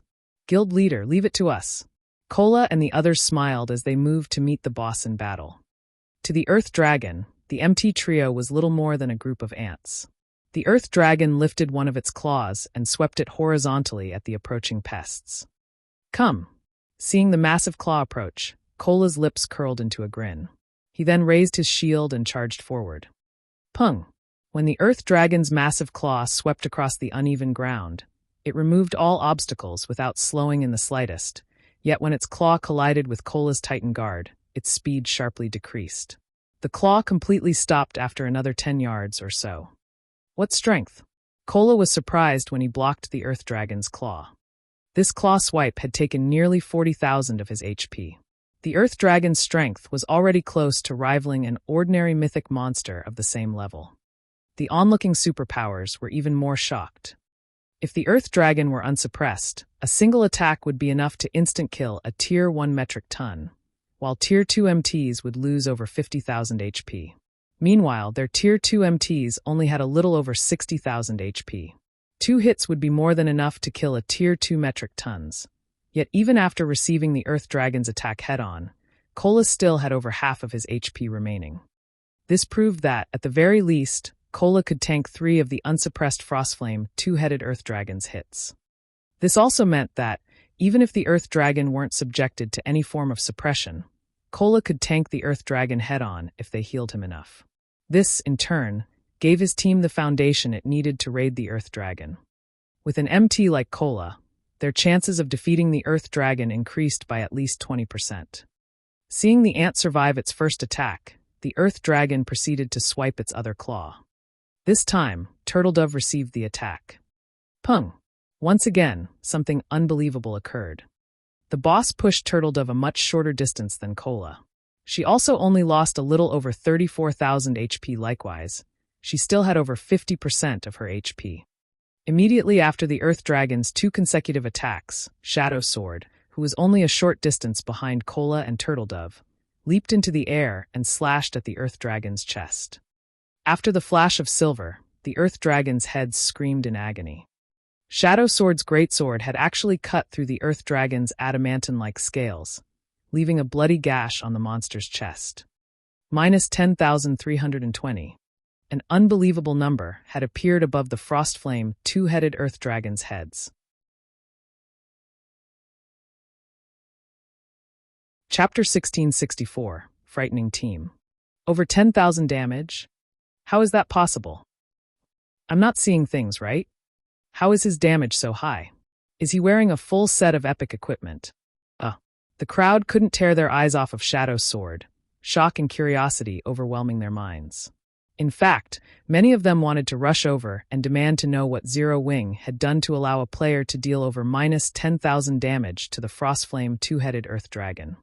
The majority of their members' attacks had only dealt damage in the hundreds. Only their Tier 2 players had dealt more than that thanks to their superior attributes. Even so, their normal attacks only dealt around minus 3,000 damage each, yet Shadow Sword had dealt over minus 10,000 with a normal attack. Even if Shadow Sword were a Tier 2 Berserker, there should be no way his damage should surpass their Tier 2 members by such a large margin. The only reason they could think of was that the Berserker must have a full set of epic equipment, but even then, such a thing was unrealistic. How valuable was epic equipment? Players would need over 10 pieces to be fully geared in epic-ranked equipment. Most of God's Domain's large guilds didn't even have that many pieces. Even super guilds could only afford to equip their strongest members with 4 or 5 pieces for maximum efficiency. They refused to believe that Zero Wing had the capability or generosity to gear a single player in 10 or more pieces of epic equipment. Guild leader, what kind of weapon did you give Shadow? Its attack power is amazing. Aqua Rose and Zero Wing's other Tier 2 players could not help but ask Shifeng after seeing Shadow Sword's shocking damage. They knew very clearly what kind of equipment Shadow Sword wore, and they knew that none of them could deal over minus 10,000 damage to this Guardian boss, especially not with a normal attack. The only explanation for Shadow Sword's unexpected performance had to be the weapon Shifeng had given him before the raid. However, they found it hard to imagine that changing weapons would offer such a massive boost. Even if the Greatsword were an epic weapon, the Berserker shouldn't be capable of so much damage. After all, the various superpowers had armed their Tier 2 DPS experts with epic weapons as well. I never said that I had given Shadow the weapon. I'm only letting him use it. As for what kind of weapon it is, that is a guild secret. Shifeng said, revealing a meaningful smile. If any of you enter the flowing water realm in the future, I can help you obtain this kind of power, too. Truthfully, the Edgeless Blade's performance had even surprised Shifeng. He had never thought that a Tier 3 mana weapon would be so powerful. However, as mana weapons had yet to make their public appearance in God's Domain, he did not want too many people to learn about them. If not for the Earth Dragon's incredibly high defense, he wouldn't have let Shadow Sword use the Edgeless Blade. Seriously, guild leader? Flying Shadow and the others' eyes sparkled when they heard Shifeng's offer. They all wanted to wield the power Shadow Sword had just displayed. Of course. When have I ever lied to you? Shifeng said, shrugging. Although Tier 3 mana weapons were extremely rare, even rarer than epic weapons, there were 12 Tier 3 mana weapons sitting in the Lost Town's tower. If he could secure the Lost Town, those weapons would be his for the taking. Hearing Shifeng's assurance, everyone's enthusiasm to improve their combat standards soared. If they raised their combat power to the flowing water realm and obtained a weapon like the Edgeless Blade, they would instantly become apex experts in God's Domain. They wouldn't even have a problem killing a peak expert of the same level. Just thinking of the possibility excited them. The team began to vent its newfound passion in its fight against the Earth Dragon as damages in the hundreds began to appear above the boss's head. Only the Magic Light team and Zero Wing's Tier 2 players dealt over minus 3,000 damage, with some even reaching minus 5,000 damage. When Shifeng and Fire Dance joined the fray, the spectators were shocked once more. Due to the benefits from the Shadow Bloodline, each of Fire Dance's normal attacks dealt over minus 9,000 damage. Although she didn't deal as much as Shadow Sword, she was an assassin. Her specialty was speed rather than raw power. Naturally, Shifeng was more impressive than both Shadow Sword and Fire Dance. His attack power was on a whole other level. His normal attacks alone dealt over minus 12,000 damage, while his skills easily dealt between minus 30,000 to minus 50,000 damage. He was practically a humanoid Great Lord. As they attacked, Shifeng sent 9 magical class players to approach the Earth Dragon and use the 9-star Polar Domain magic array to suppress the boss. Although the Earth Dragon had extraordinary strength, at the end of the day, it was only a Grand Lord. Its resistance wasn't on par with mythic monsters. Hence, the intermediate magic array still suppressed the Earth Dragon's attributes by 15%. Following which, Shifeng spent 5,000 magic crystals to activate world projection, suppressing the boss even further. This caused the Earth Dragon's basic attributes to fall to 70% of their original values. Its maximum HP decreased to 189 million as well. Shifeng had no intention of using Disintegration Field, as the skill didn't differentiate friend from foe. Aside from himself, everyone within range would be subjected to the Disintegration Field's suppression. Right now, his team had to attack while focusing on their positioning and the lower showers. If he used Disintegration Field, the Earth Dragon wouldn't be the one to suffer. Zero Wings members would. Fortunately, the 30% decrease to the Earth Dragon's basic attributes relieved some of the pressure on Kola and the other two MTs. Even when they didn't use special techniques to block the boss's normal attacks, they received less than minus 20,000 from each hit. This damage wasn't nearly enough to threaten their lives. To increase the team's overall DPS, Shifeng had ordered some of the weaker experts to activate their berserk skills instead of holding back. Suddenly, the Earth Dragon's HP began to fall, the speed of which shocked the watching superpowers. However, as the battle drug on, the surrounding barrier began to spew jets of lava into the sky. The lava then rained down on everyone on the battlefield. Not even Shifeng had a good solution for countering this massive AoE. He could only rely on Violet Cloud's holy prayer, reducing the damage his teammates took while simultaneously healing them. As for Kola, he used Divine Shield to protect the MTs fighting on the front line. When the lava shower ended, even with Violet Cloud's assistance, Zero Wings' team had lost over 100 members. Zero Wings' casualty rate was significantly higher than the various superpowers teams. Fortunately, the lava showers did not happen too often, giving Zero Wings members plenty of time to damage the boss. When the second lava shower eventually fell on the team, Zero Wings suffered evidently fewer losses. Most of the players that had died during the first lava shower had lower combat standards, while the survivors were stronger. The Earth Dragon's HP quickly fell to 95%. 95%. 90%. 80%. When the Earth Dragon entered its second phase, it ceased its claw attacks. Instead, it began to execute AoE breath attacks, though they weren't as powerful as its Frost Flame breath. Even so, each attack dealt considerable amounts of damage. When Kola tried to take a hit with his shield, he had instantly lost over 30,000 HP. The change in attack pattern also forced Zero Wings members to run constantly, evading the boss's AoE attacks. This development instantly reduced the team's overall DPS. However, Shifeng still had the situation in hand. Roughly 6 minutes after the battle had begun, the Earth Dragon's HP fell to 30%. At this point, Zero Wings' team only had 300 members left alive. Everyone else had either died to the breath attacks or the lava showers. The boss is entering its third phase. Whoever has a berserk skill, use it now. Shifeng hurriedly shouted when he saw the Earth Dragon's HP fall to 30%. Hearing Shifeng's command, Kola and the other MTs activated Power of Darkness, no longer holding back and skyrocketing their attributes. Meanwhile, the Frostflame two-headed Earth Dragon released a deafening roar, and the surrounding ice and fire-type mana concentrated around it. The Earth Dragon swiped one of its claws at Kola, Turtledove, and Yi Wumian. Despite the boost to the MT trio's basic attributes, the attack shoved them back by over a dozen yards. They had nearly lost their footing from the devastating impact. Each of them had lost over 50,000 HP on the spot. Had they failed to activate their berserk skills in time, they would have died instantly. Quick! The boss's defense has weakened. Attack it with everything you've got. When Shifeng realized that the Earth Dragon had entered its berserk and saw that his attacks now dealt over minus 16,000 damage, he ordered his team to go all out. With the decrease to the boss's defense, Shifeng stopped holding back himself as he activated Heavenly Dragon's power.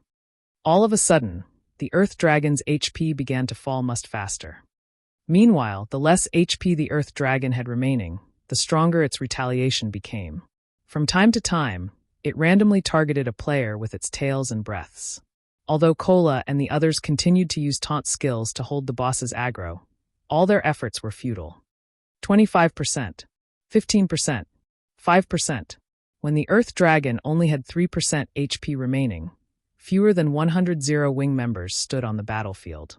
The situation looked dire for Zero Wing.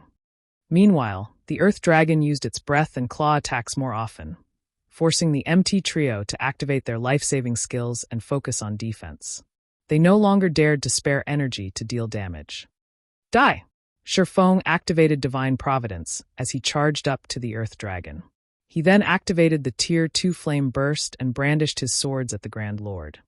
Dazzling sword lights illuminated the battlefield. Every time these lights flashed, a scorch mark would appear on the Earth Dragon's body. Out of the 16 slashes Shifeng had executed, the weakest had dealt over -200,000 damage. In the blink of an eye, he had eliminated the final strand of the boss's HP. The Frostflame two-headed Earth Dragon then unwillingly collapsed to the burned earth.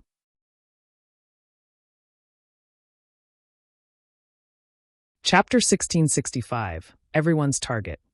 Chapter 1665, Everyone's Target. When the Frostflame two-headed Earth Dragon collapsed, the ground shook under its massive weight, and the 50-plus survivors nearly lost their footing as the earth trembled. Everyone, Zero Wings members and those from the various superpowers behind the lava barrier, fell silent as they turned towards Shifeng, who stood before the Earth Dragon's corpse. The Grand Lord's blood had dyed Shifeng's armor, which was damaged in multiple places. The swordsman was visibly exhausted, yet despite that, he seemed massive in the spectators' eyes. Every player watching felt as if they gazed upon a hero of legend. It's dead. Zero Wing actually slew the Earth Dragon. This is a trick, right? They actually managed to defeat the boss? No one could bring themselves to believe their eyes. Even the superpowers had been utterly helpless against the Earth Dragon on their own. They likely would have had to pull their forces to defeat the boss, yet Zero Wing's team had accomplished the feat on its own. Immediately, the sound of a system notification reached everyone's ears. System. Congratulations to Team Zero Wing for being the first to kill the Frostflame two-headed Earth Dragon, rewarding 3 fifth-floor teleportation stones and 10 humanity reputation points. With this system notification, even those who refused to believe that Zero Wing had succeeded had no choice but to accept it as fact. Is this why Phoenix Rain has such great faith in Zero Wing? Yuan Tiexin fell into deep thought as he stared at Shifeng's back. Zero Wing, huh? King's Return's Broken City could not help but watch Shifeng closely as well. The guild is actually far more powerful than the rumors made it out to be. It seems that our subordinates will have to pay much closer attention to the guild. Suddenly, the various superpowers' attitudes towards Zero Wing changed. Now, rather than treat Zero Wing like some insignificant power, they had to view the guild as a competitor. Meanwhile, Shifeng remained ignorant of the attention he received from the various superpowers.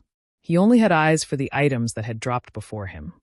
Normally, a team would be incredibly lucky if a Grand Lord ranked archaic species dropped several dozen items, yet the Earth Dragon had dropped over 100.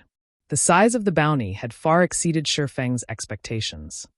Seeing this, the spectating superpowers' eyes became bloodshot. In fact, many of them wanted to charge forward and steal the loot. Needless to say, the first kill of such a powerful archaic species would definitely grant extremely bountiful loot. Such loot could elevate their respective teams' strength to a whole new level. Unfortunately, none of them could act on their desires with the lava barrier between them and the items. They could only watch helplessly as Shifeng collected one item after another. Meanwhile, Shifeng went into a frenzy, snatching up every item. At the same time, he instructed the team's healers to resurrect their dead. Although the lava barrier stood between them and the various superpowers, it had begun to fade after the Earth Dragon's death. At the rate it disappeared, the barrier would only last a few more minutes. Meanwhile, the rule for boss loot in the outside world also applied in the Primordial Divine Ruin. Even if players successfully killed a boss and obtained its loot, the items would drop if other players killed them within the first 2 hours. There were multiple teams from the various superpowers waiting outside of the lava barrier, and their experts weren't ordinary. If all of these experts attacked, they could very easily annihilate Zero Wing's players. Hence, he needed to collect the loot and leave before the barrier vanished.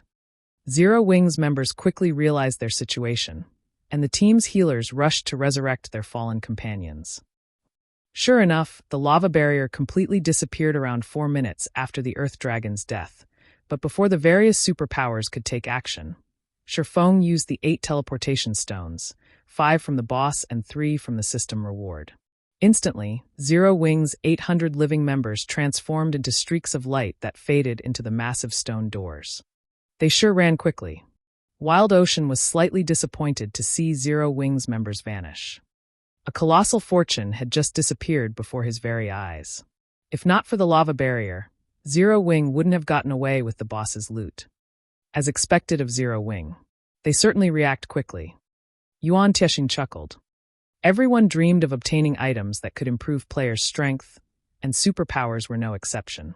Even though Zero Wing had proven to them all that its combat power and growth potential was extraordinary, that would do little to deter them from attacking. Uncle Yuan, what should we do? With the boss dead, we won't be able to move on to the 5th floor, Purple Jade said. She felt a slight headache brew as she gazed at the empty battlefield.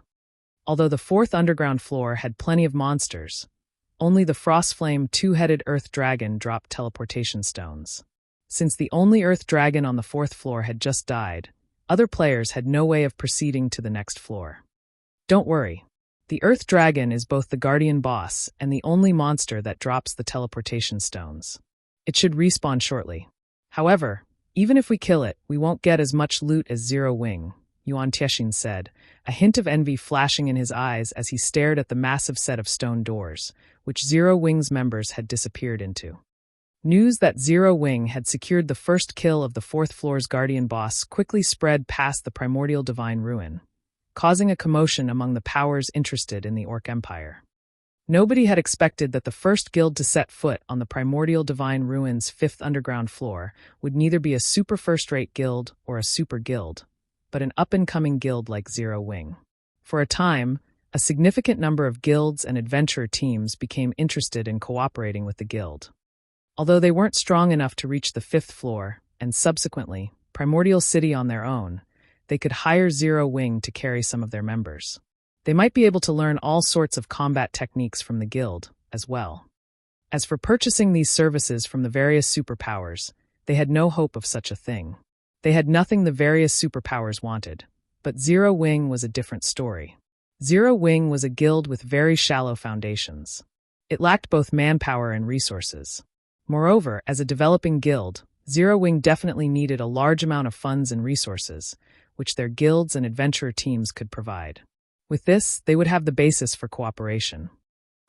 Meanwhile, on the Primordial Divine Ruins' 5th underground floor. After leaving the 4th floor, Shifeng's group was transported to a quiet lakeside surrounded by forest. So, this is the 5th floor? Everyone turned as they observed their surroundings. Unlike on the previous floors, they didn't feel danger from the area around them. On the contrary, they felt comfortable and at peace. Everyone rest up. We'll search for the path to Primordial City later, Shifeng instructed as he noticed his recently resurrected team members' exhaustion. Every 5th floor in the Primordial Divine Ruin was a milestone. The 1st floor would test players, while the 5th would allow them to rest. The 5th floor's mana density was so high that players could swiftly recover their stamina and concentration even as they moved about. The recovery effects on this floor were no weaker than those in NPC cities' hotels. In the past, some guilds had even established temporary towns on the Primordial Divine Ruins' rest floors. These temporary towns had provided a safe haven from other players and a place for players to trade and replenish their supplies. Unfortunately, the services these towns had provided had been exceedingly expensive. But that couldn't be helped. Once players left the Primordial Divine Ruin, not only would they have to start over with the 1st floor's raid, but they'd also have to wait a full day before entering again. Just re-entering the ruin would be a problem. If a team wanted to resupply inside the ruin, they had to accept the atrocious prices. Hence, the temporary guild towns on the ruin's rest floors generated considerable profit each day. Moreover, the services would become more expensive as the floor numbers increased. However, only superpowers were generally capable of establishing towns on lower floors. Ordinary large guilds could only make a profit by doing so on the 5th floor. Only, Shifeng currently had no such plans.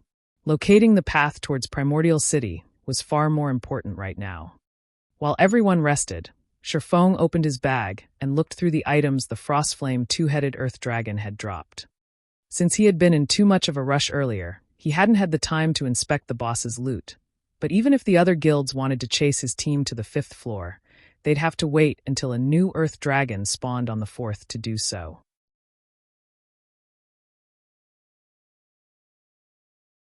Chapter 1666, Insane Loot. Chapter 1666, Insane Loot. The Frostflame two-headed Earth Dragon had dropped over 100 items. Although the majority consisted of materials and magic crystals, 8 weapons and pieces of equipment had dropped. The reward for first kill is quite surprising. Shifeng could not help but grow a little excited after appraising the weapons and equipment. Out of the 8 weapons and equipment, there were 5 pieces of level 50 dark gold equipment and 2 level 50 dark gold weapons, one of which was a dagger and the other was a one-handed axe. The weapons were top tier even among dark gold weapons, good enough to tempt super guilds' peak experts. Although the various large guilds' experts had already reached level 50, most of them were stuck with level 45 weapons. Take the various superpowers that had entered the Primordial Divine Ruin alongside Zero Wing, for example. Those superpowers refinement realm experts would be fortunate to wield a level 50 fine gold weapon. Unfortunately, most were stuck with level 45 dark gold weapons, which had both lower basic attributes and attack power than level 50 fine gold weapons. Surprisingly, the 5 pieces of dark gold equipment that had dropped were pieces of the Berserker class's Mad Gale set and the Elementalist class's Frostflame set. 2 of the 5 pieces were the Mad Gale set's gloves and boots, and the remaining 3 pieces were the Frostflame's hat, gloves, and boots. Level 50 dark gold set equipment was only inferior to epic equipment. Players could use the equipment until they were level 59 before it would go out of date. Moreover, class-specific set equipment was generally specialized for its class. Take the 6-piece Mad Gale set, for example. Its 2-piece set effect increased the wearer's movement speed and attack speed by 15%, which made up for the Berserker class's lack of speed. The Frostflame set was also a 6-piece set, and its 2-piece set effect increased Elementalist's cast range by 10%. Although the improvement seemed small, a player could easily overwhelm ranged opponents if they took advantage of it properly. If he could complete both sets, he could even fetch 10,000 for them. However, the 7 items were nothing compared to the value of the last piece of equipment. Frostflame Ring, Ring Epic Rank. Level 50, Level 100. Equipment requirement: Strength 500, Agility 400, Intelligence 1000. Strength plus 55, Agility plus 42, Endurance plus 45, Intelligence plus 74, Level 50. Ignore levels plus 12. Ice Resistance plus 15. Fire Resistance plus 15. Additional passive skill dash. Frostflame Barrier. Creates a Frostflame barrier around user. As long as the user is standing, the power of all ice and fire type spells increases by 20% and channeling time reduces by 10%. Additional active skill 1 dash. Frostflame's Descent. Manipulate ice and fire type mana to deal 700% fire damage to targets in a 40-yard cone. Targets hit will have their movement speed reduced by 70% for 6 seconds. Cooldown 3 minutes. Additional active skill 2 dash. Frostflame Shield.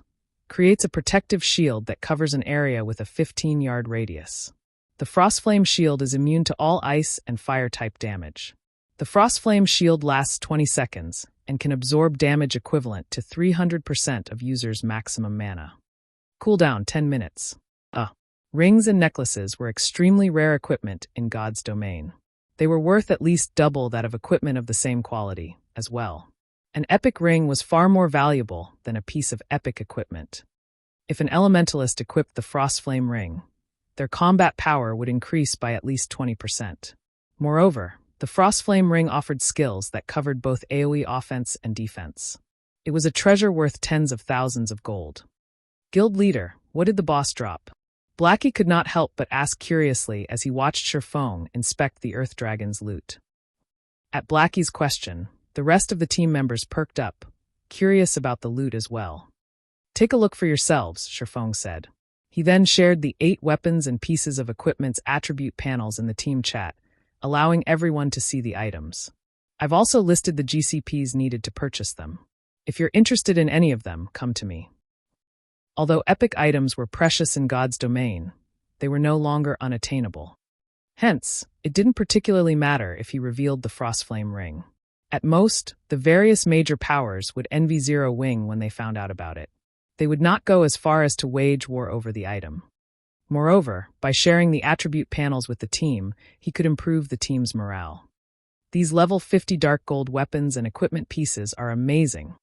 The boss's loot is insane. It actually dropped level 50 dark gold set equipment. This ring is godlike. Its attributes alone can rival the attributes on my level 50 fine gold gloves. Screw the basic attributes. Look at the ring's additional skills. Those effects are amazing. If I had this ring, my DPS would increase by at least 30%.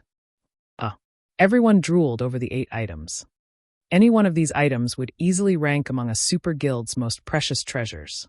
Not even super guild's upper echelons wielded such items, yet Shifeng had made them available for purchase in the Zero Wing.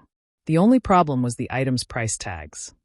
Each one of the 2 level 50 dark gold weapons cost 500,000 GCP, which was the equivalent of 1,000 gold outside of the guild.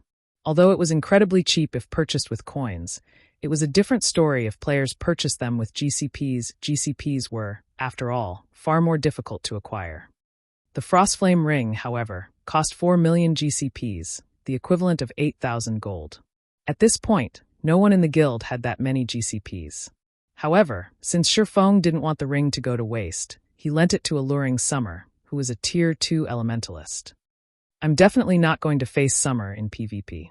The Frostflame ring's skills are game-breaking, Kola said as he watched Alluring Summer equip the Frostflame ring. As a Tier 2 elementalist, Alluring Summer was already a mobile defense turret. If she focused on a single target, even a Tier 2 metric tons of the same level would fall quickly under her attacks. With the assistance of the Frostflame ring, Alluring Summer's firepower would rise to a whole new level. If she activated Frostflame's shield, she would be able to cast her spells without worrying about incoming attacks for a short time. She could afford to cast powerful spells that had long channeling times, even in a one-on-one fight. After dealing with the weapons and equipment, Shifeng didn't share any information on the other items the Earth Dragon had dropped. Weapons and equipment would only boost the strength of an individual player, but it was a different story for the 2 forging designs the Guardian boss had dropped. One of the forging designs was for the Giant Frost Axe, a level 50 fine gold 2-handed axe, while the other was for the Scorching Sun gloves, a set of level 50 dark gold plate gloves. If he allowed Cream Cocoa and the others to learn these designs, they could craft plenty of powerful weapons and equipment pieces for the guild. The 2 designs were exceedingly more valuable than the 7 dark gold items combined. Shifeng had also obtained a leaf of tattered parchment from the Earth Dragon. Although the words and images on the parchment had long since become indiscernible, it still radiated a faint trace of pressure. When Shifeng felt this pressure, he was shocked. After taking a closer look at this parchment, Shifeng was elated. The parchment was actually a hero's chapter. Moreover, unlike the hero's chapter he had obtained during a previous auction, this hero's chapter contained information on a particular hero and would summon said hero when used. It was even more valuable than a hero's chapter that summoned a random hero. The name of the hero recorded was also one that Shifeng was extremely familiar with. It was also a name that everybody in God's domain had known during his previous life. The Magic King, Craig Midlands.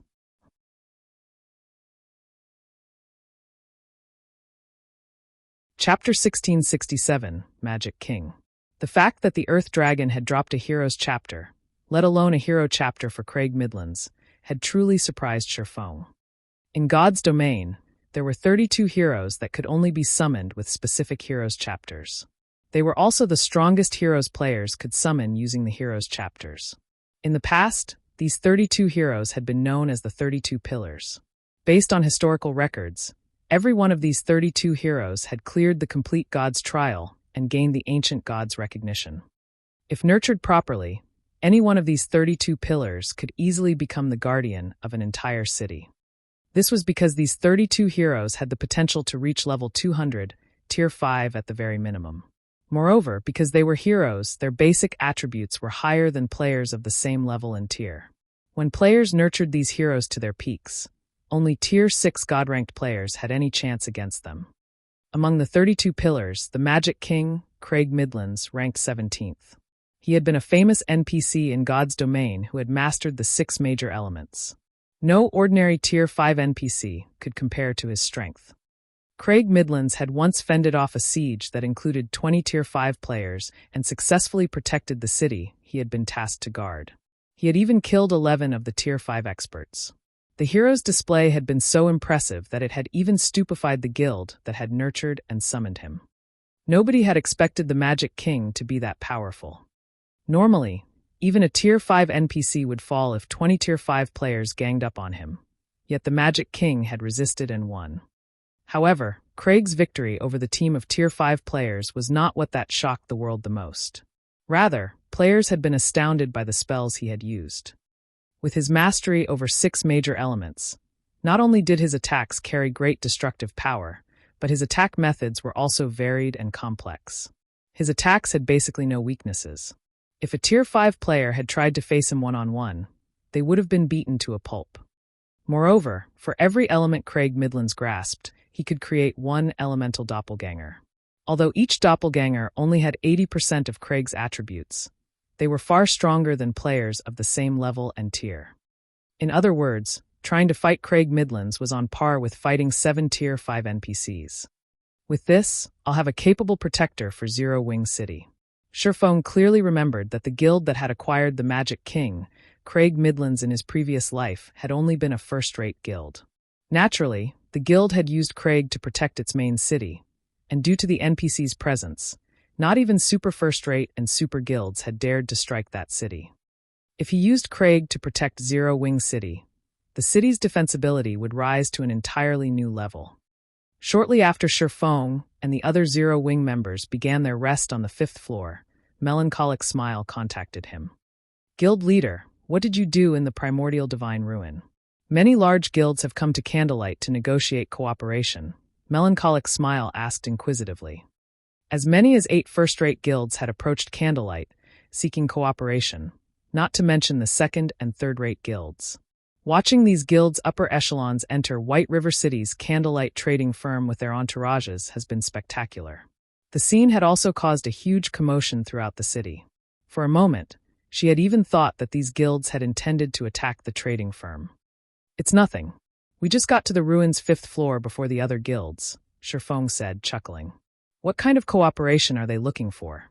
"They're asking to purchase some of our guild's basic combat techniques and opportunities to learn advanced combat techniques. Though slots to enter Primordial City are their main goal. They are willing to pay with magic crystals and top-tier weapons and equipment," Melancholic Smile said.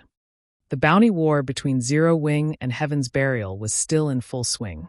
As a result, Zero Wing burned through funds, weapons, and equipment each day. If Zero Wing could sell the services these large guilds requested for top-tier weapons and equipment, it would help the guild out a great deal.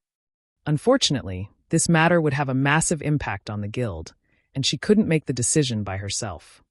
Their ideas sound quite solid. Sherfone began to ruminate on the matter. A moment later, he said, "All right, we will agree to their conditions.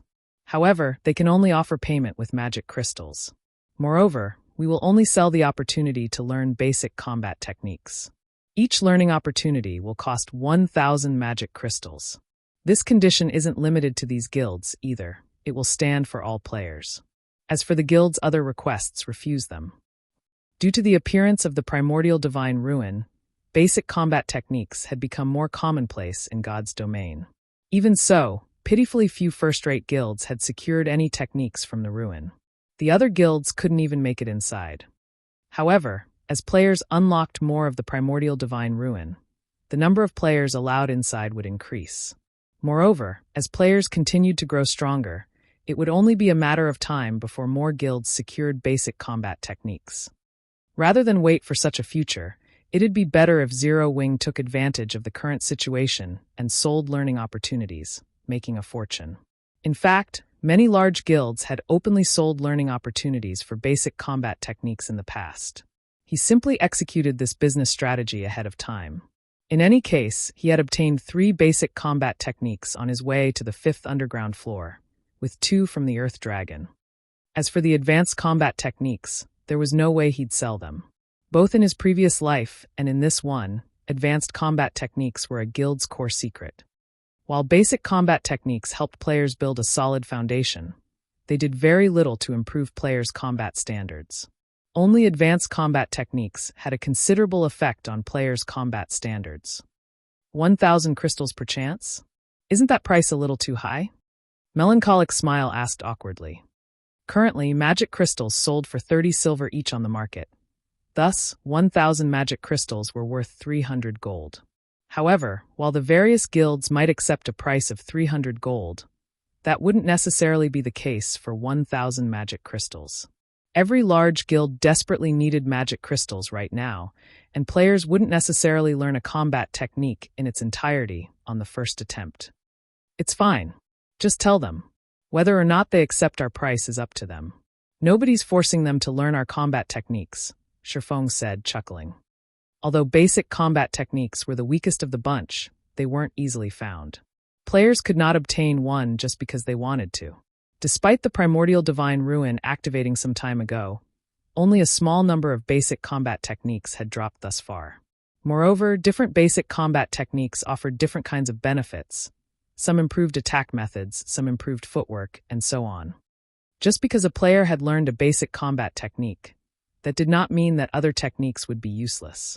On the contrary, the more basic combat techniques a player learned, the sturdier their foundation would become. With a strong foundation, players would have a much easier time learning advanced combat techniques. In fact, players may even be able to create their own basic or advanced combat technique. I'll relay the message to these guilds and announce it to the public, then, Melancholic Smile said. After giving the matter some thought, she saw the logic in Shifeng's decision. Other guilds still treated their basic combat techniques like family heirlooms. Even core members had to pay a significant amount of GCPs to learn the techniques. Since they had approached Zero Wing to purchase its family heirlooms, it was only natural that the guild demand a higher price. Moreover, there were many wealthy individuals among God's Domain's adventurer teams and independent experts. Generally, adventurer teams and independent experts had no opportunity to learn basic combat techniques, so they'd be more than willing to pay the price. After disconnecting his call with Melancholic Smile, Shifeng sent out a few scouts to explore the 5th floor. In less than 10 minutes, Shifeng received a report from one of the scouts.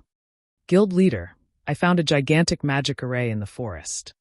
There's also an NPC in the center of the array, a scouting assassin reported. An NPC? Send me your coordinates. Shifeng was instantly ecstatic. As far as he knew, there shouldn't be an NPCs on the Primordial Divine Ruins rest floors. Since one of his scouts had found one, that NPC must be related to Primordial City.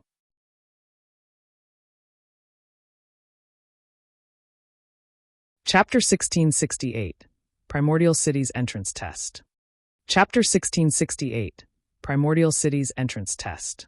Shifeng moved through the tranquil forest and proceeded towards the coordinates the scouting assassin sent him. Very quickly, he came across a clearing that was abounding with mana, so much that it had even condensed into a white mist that enveloped the area. What amazing mana! Shifeng was startled as he moved through the white mist. While he stood within the white mist, not only did his mind become much clearer than before, but even his stamina and concentration recovery rates skyrocketed. The recovery rates were at least 4 times higher than what one would experience inside hotels of NPC cities. If players were to practice combat in such an environment, the results would be wondrous. Training here would be particularly effective. In his previous life, while part of the reason why players loved places with high mana density was the ease in exhibiting their combat standards there, a more important reason was the much greater efficiency in practicing and learning combat techniques. Although combat techniques did not consume mana, they did take a toll on the user's stamina and concentration. Meanwhile, unlike basic attributes, hidden attributes like stamina and concentration were not displayed using numerical values. Players could only rely on their own senses to determine how much stamina and concentration they had remaining. If players fought normally inside major NPC cities, their stamina and concentration consumption would be roughly equal to their regeneration rates. Hence, players could fight in arenas to their heart's content without worrying about becoming exhausted. However, it was a different story if players started incorporating combat techniques in battle. Combat techniques placed a significant burden on stamina and concentration. Executing a basic combat technique would cost roughly 4 to 5 times more stamina and concentration than executing a simple attack. Hence, if players continuously executed basic combat techniques, even when fighting or practicing inside a city, they would very quickly exhaust their stamina and concentration. Needless to say, the depletion rate for executing advanced combat techniques was even more severe. Hence, high mana density locations were extremely popular among experts of God's Domain during Shifeng's previous life. In the current God's Domain, combat techniques had yet to be popularized. If they had, though, Zero Wing City's player population would have long since shot past 10 million. This was also one of the reasons behind Shifeng's decision to sell basic combat techniques to the public right now. If only a small number of people are allowed to enter Primordial City, it won't be a bad idea to have the ones left out remain here to practice combat techniques. Taking a look at the mist-covered clearing, Shifeng figured that there was more than enough space for 1,000 players to practice combat techniques here. Places with high mana density were extremely rare in God's Domain, not to mention places with mana so dense that it formed a mist. This small area was definitely a sacred training ground. Any superpower that discovered such a location would definitely do everything they could to monopolize it to nurture their own experts. Guild leader, the NPC is over there. After Shifeng arrived at the designated coordinates, a blue-clad assassin approached him.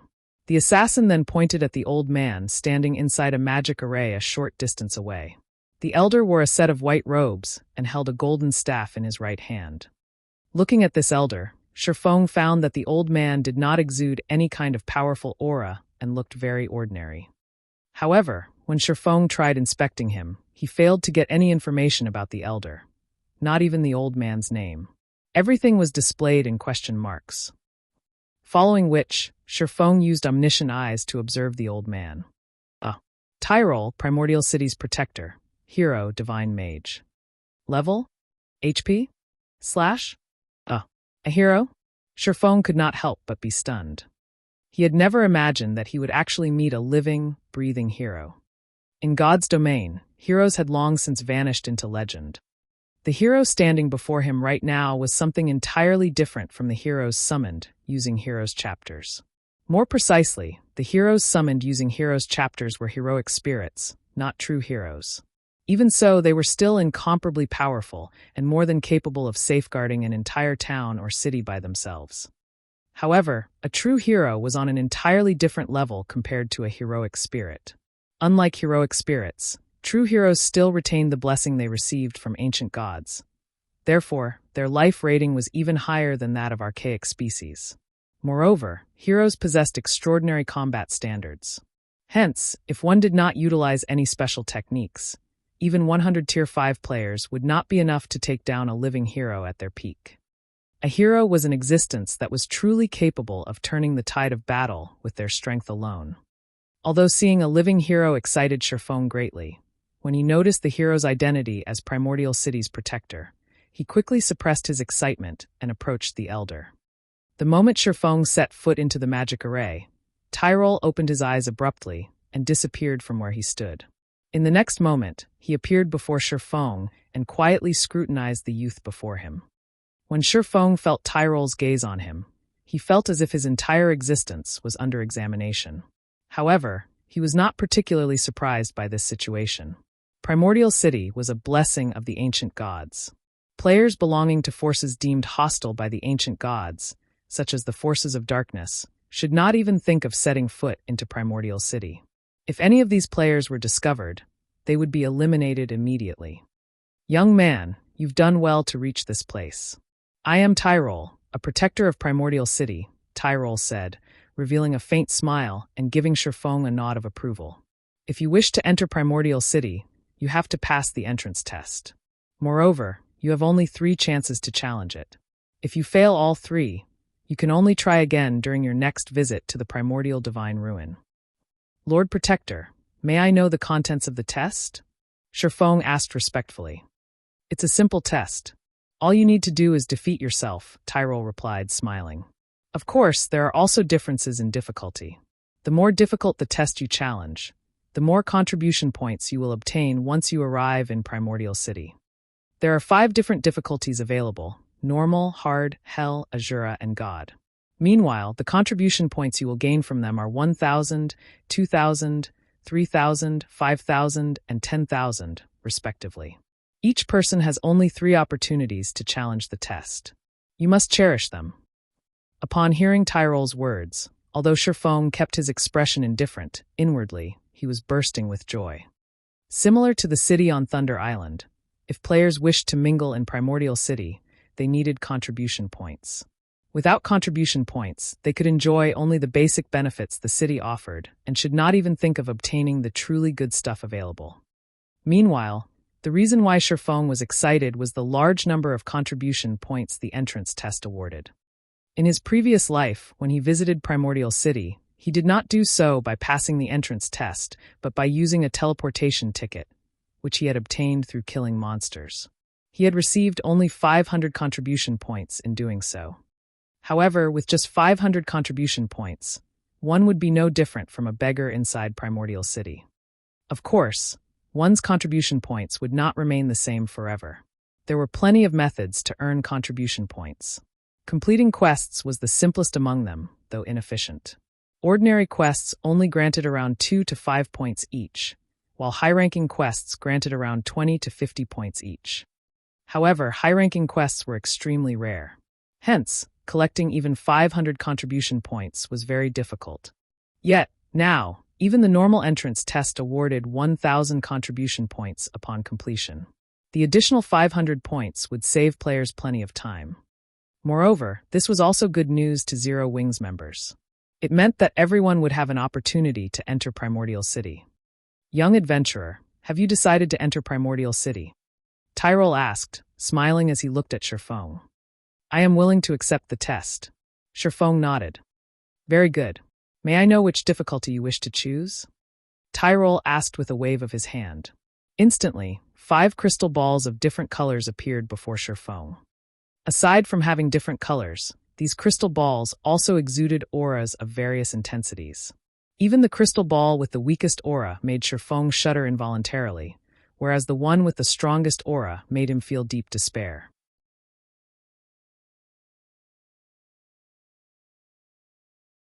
Chapter 1669, Shadow of Trial. What powerful auras! Sherfong tensed as he gazed at the 5 crystal balls hovering before him. It was obvious that these crystal balls represented the strength of the opponent he would face. These crystal balls' auras also provided a hint to help players make the best decision. However, even the weakest crystal ball radiated considerable pressure. It was evident that entering Primordial City wouldn't be as easy as he had expected. Sherfong wasn't the only player present who could sense the 5 crystal balls' auras. Aqua Rose and the others, who had just arrived outside of the magic array, could sense the intense energy from the crystal balls as well. Every crystal ball felt as if it contained some horrific creature. These crystals represent your opponent's strengths. You may choose the one that you think you can defeat, but please remember, you only have 3 chances, Tyrol reminded. 3 chances? After giving the matter some thought, Sherfong proceeded to choose the second strongest crystal ball. Lord Tyrol, I choose this one. Based on the aura of the God-ranked test, he knew that he had no chance of completing it. In fact, he wasn't even particularly confident of passing the Azura-ranked test, but since he had 3 chances, he might as well give it a try. If he could clear the Azura-ranked test, he could earn more contribution points before entering Primordial City, which would save him from having to pick up plenty of troublesome tasks. Azura rank? Tyrol could not help but shake his head as he looked at Sherfong. What a courageous young man you are. However, since you've made your decision, let the test begin. Saying so, Tyrol gestured with his left hand. Suddenly, the Azura-ranked crystal ball shattered, and the shards transformed into 3 clouds of mist. These clouds gradually took on humanoid shapes, and a moment later, 3 creatures, identical to Sherfong, manifested inside the magic array. Meanwhile, aside from their names, Shadow of Trial, the system revealed no information about them. 3. The corners of Sherfeng's mouth twitched slightly. Although he could not see the Shadows of Trial's basic attributes, he clearly sensed that they were higher than his. Aqua Rose and the others, who watched from outside of the magic array, gasped when they saw the 3 Shadows of Trial. Each of the shadows felt like a great lord. No, to be more precise, the Shadows' auras were stronger than any of the great lords they had faced. It would not be a stretch to call them Grand Lords. To pass the test, you simply need to land 10 hits on each of them. I must warn you, they know everything you know. Likewise, if they hit you 10 times, you will be eliminated, Tyrol said. After Tyrol explained the rules, the 3 shadows of trial revealed human-like sneers. Suddenly, they vanished, leaving afterimages as they charged at Sherfong. So fast! The watching crowd was shocked. The shadows had moved so quickly that all they had seen was faint afterimages. Moreover, unlike ordinary monsters, the shadows of trial commanded extremely high intellect. Their fighting style wouldn't be monotonous. Moreover, all 3 shadows coordinated perfectly, each striking at Sherfong from different directions. As soon as the shadows appeared around Sherfong, each launched a different attack. Illusory Shadow, Purgatory Pentaslash, Shadow Blade. The shadows of trial's attacks sealed off Sherfeng's escape paths. To make matters worse, the illusory shadow attacks couldn't be blocked. Crap! Sherfong paled as he realized his situation. Not even he dared to receive all 3 skill attacks head-on. If he tried to, he would undoubtedly end up dead in the blink of an eye. Just before the attacks landed, Sherfong activated Divine Steps, and 10 doppelgangers split from his body. He immediately switched positions with a nearby doppelganger and used Shadow Blade against the nearest shadow of trial. However, before the shadow blades could reach the shadow of trial, 10 doppelgangers split from its body. Sherfeng's 10 shadow blades then pierced through the shadow of trial's form. However, it was evident that he had nearly struck a doppelganger. How is this possible? They have my weapons and equipment skills as well? Sherfong was shocked when the shadow also used Divine Steps. However, before Sherfong could regain his senses, all 3 shadows of trial activated Heavenly Dragon's power, their attributes soaring. They slashed their blades at their target, the intensity of their strength creating powerful gales. With no better plan, Sherfong continued to switch positions with his doppelgangers to avoid the incoming attacks. Although Heavenly Dragon's power was strong, it was a berserk skill that focused on boosting strength. Its buff to speed was only subpar. For a time, Sherfong was at a complete disadvantage as the 3 shadows of trial chased him relentlessly. The spectating players outside of the magic array were flabbergasted. They were literally watching 3 doppelgangers gang up on their guild leader. Moreover, the doppelganger's basic attributes were even higher than Sherfeng's. If they had to face 3 of those doppelgangers at once, they'd likely die in an instant. However, Divine Steps had a limited duration. The instant those allied doppelgangers vanished, Sherfong gritted his teeth as he also activated Heavenly Dragon's power. Upon activating the berserk skill, he darted for one of the 3 shadows. Sword's Orbit. Suddenly, brilliant stars bombarded the shadow of trial, one after another. However, before the hits landed, they abruptly halted before a protective barrier. Absolute Domain. When Sherfeng's targeted shadow of trial had activated Absolute Domain, the other 2 shadows also gained invulnerability. Giving Sherfong no time to react, one of the 3 shadows activated Instant Strike and swung its blade fiercely at the player. Sherfong knew that he couldn't dodge the attacks in time.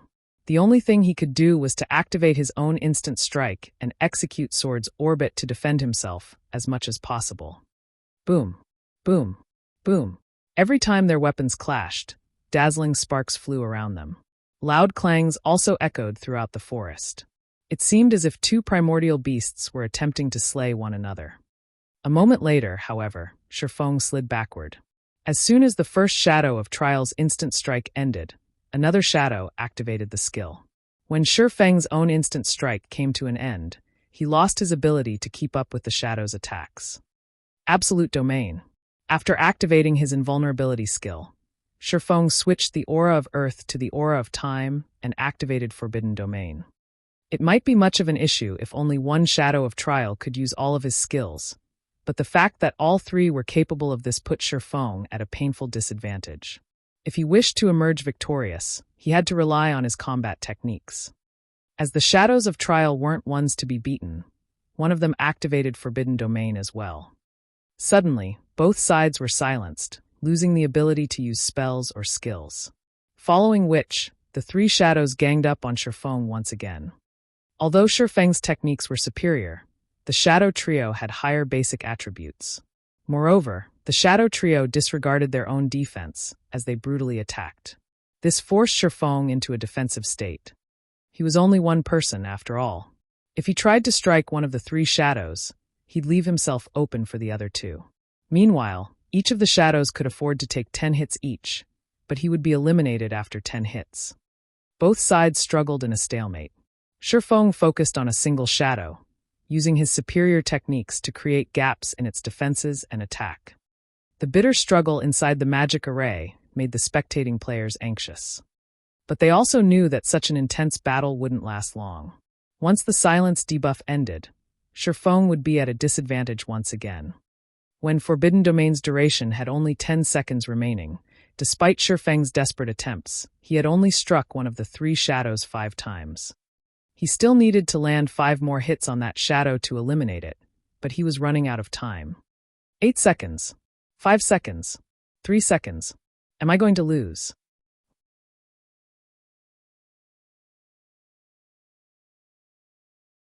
Chapter 1670, Ascension Realm. As the seconds ticked by and Forbidden Domain neared the end of its duration, Aqua Rose and the other Zero Wing members couldn't help their growing nerves as they watched from outside of the magic array. They had never thought that even the test to enter Primordial City would be so difficult. Aside from all else, once Shifeng and one of the shadows of Trial's Forbidden Domains ended, the other 2 shadows could still use the skill. At that time, Shifeng would have to face 3 shadows that could use skills while he could not. With the huge disparity in combat power, he would doubtlessly meet his end. Not only did the shadows of Trial have higher basic attributes, but their combat standards were also at the refinement realm. They executed every slash without any excess movement. When the 3 shadows cooperated, they could even make up for the weaknesses in each other's defenses and elevate their combat power further. I have no choice but to gamble everything on one attack. Shifeng also knew what outcome awaited him once his Forbidden Domain ended. With no other choice, he gritted his teeth and forced his way through the countless, incoming attacks, swinging his blades at the shadow that had already taken 5 hits. Sword's Orbit.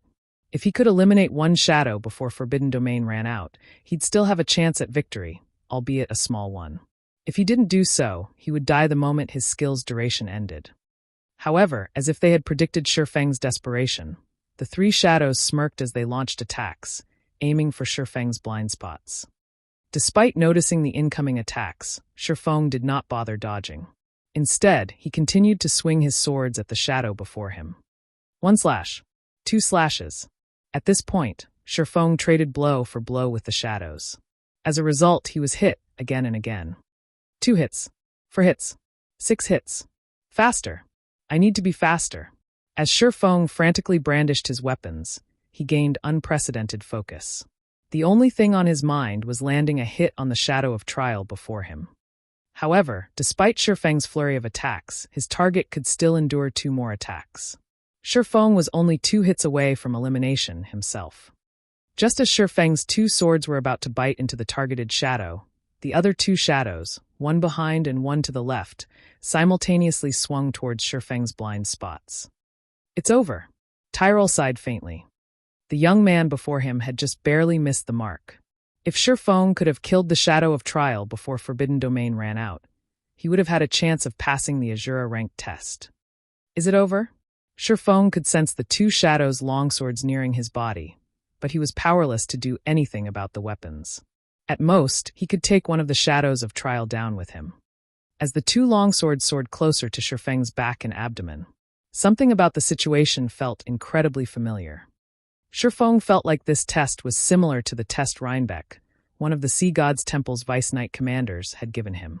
Before the breakthrough he had achieved during that trial, he hadn't been able to withstand Rhinebeck's attacks no matter what he had done. He had only been able to watch as he had repeatedly been defeated. Rhinebeck? Shifeng's eyes shone with realization when he recalled his battle with Rhinebeck. Right. Combat method. My combat method. Suddenly, Shifeng put strength into his legs and made a spinning jump. Utilizing the rotational momentum, he swung Killing Ray at the shadow attacking his abdomen, the sacred sword moving with remarkable speed. Dang! A crisp clang echoed throughout the forest. In that critical moment, Shifeng had used Killing Ray to block the attack from the side, while he used Abyssal Blade to slice at the targeted shadow's shoulder. He then utilized the force generated from blocking the attack at his side to push himself over 8 yards away from the nearest shadow. When his feet touched the ground again, he used a hand to stabilize himself, only coming to a halt after 2 more spins. He survived. Aqua Rose and the other Zero-Wing experts stared with wide eyes, utterly shocked. Shifeng had actually executed an incredible maneuver at the last second, narrowly avoiding mutual destruction. Tyrol revealed an odd look as he watched Shifeng. How is that possible? He has already reached the Ascension realm in the realms of truth. Existences that could set foot in the realms of truth's truth realm were exceedingly rare, with only a few throughout the kingdom. Meanwhile, experts who had reached the Ascension realm were even rare in Primordial City. One could not simply reach the Ascension realm by understanding the realm's philosophy. They would also need to temper themselves and gain the experience of countless life-or-death battles to execute the proper physical response. During Tyrol's brief moment of surprise, the 3 shadows of trial resumed their assault on Shifeng. Like before, the 3 shadows surrounded Shifeng and attacked him from different angles. Although Shifeng had avoided certain death, he was still at a disadvantage.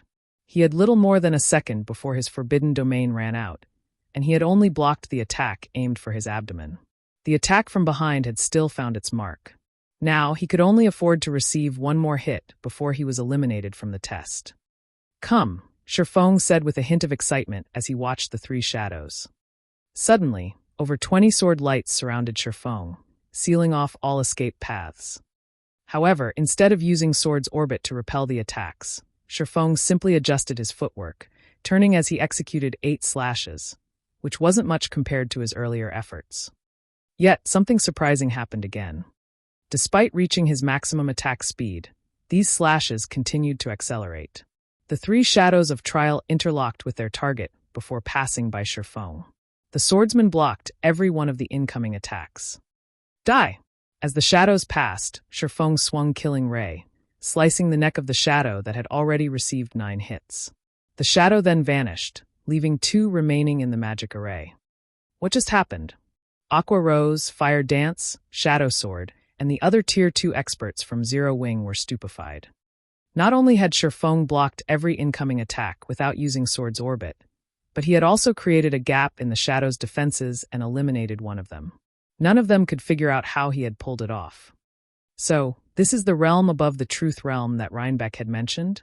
Shifeng felt incredible as he turned towards the remaining shadows of trial. Rhinebeck had only informed Shifeng that he had just entered the truth realm. After undergoing Rhinebeck's test, he had learned that one shouldn't just focus on adapting to the changing battle physically. One could also adjust their perspective of the battle. In other words, aside from using his environment to his advantage, he could use his opponent's attacks as well. Unlike the realms of refinement, which focused on sharpening one's senses, the realms of truth focused on improving one's utilization of their body and the environment.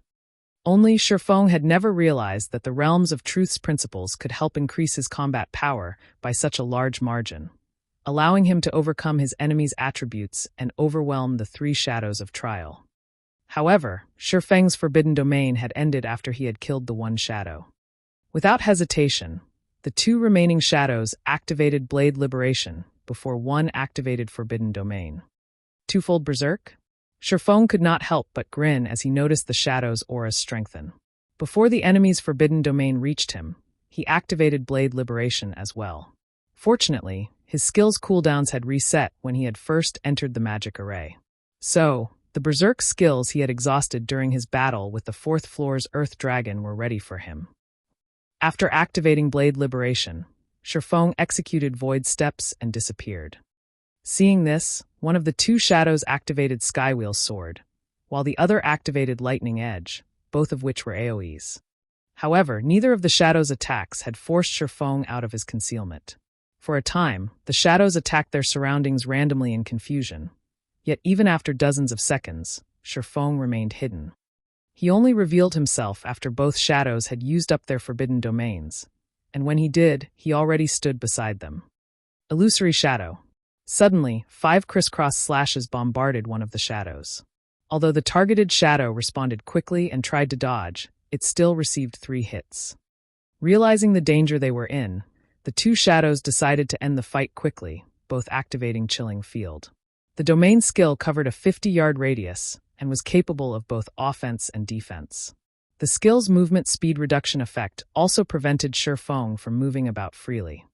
Seeing this, Shifeng responded in kind, activating his own Chilling Field.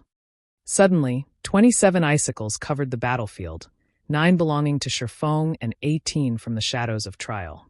Following which, the 27 icicles danced and clashed repeatedly and rapidly. Yet, despite outnumbering their target, the two shadows failed to land a single hit on Shifeng. In fact, Shifeng only needed 6 of his icicles to defend himself, attacking with the remaining 3. 2 hits, 3 hits, 5 hits. The two shadows rapidly accumulated hits, and eventually, Shifeng landed the 10th strike on both Shadows of Trial, killing them.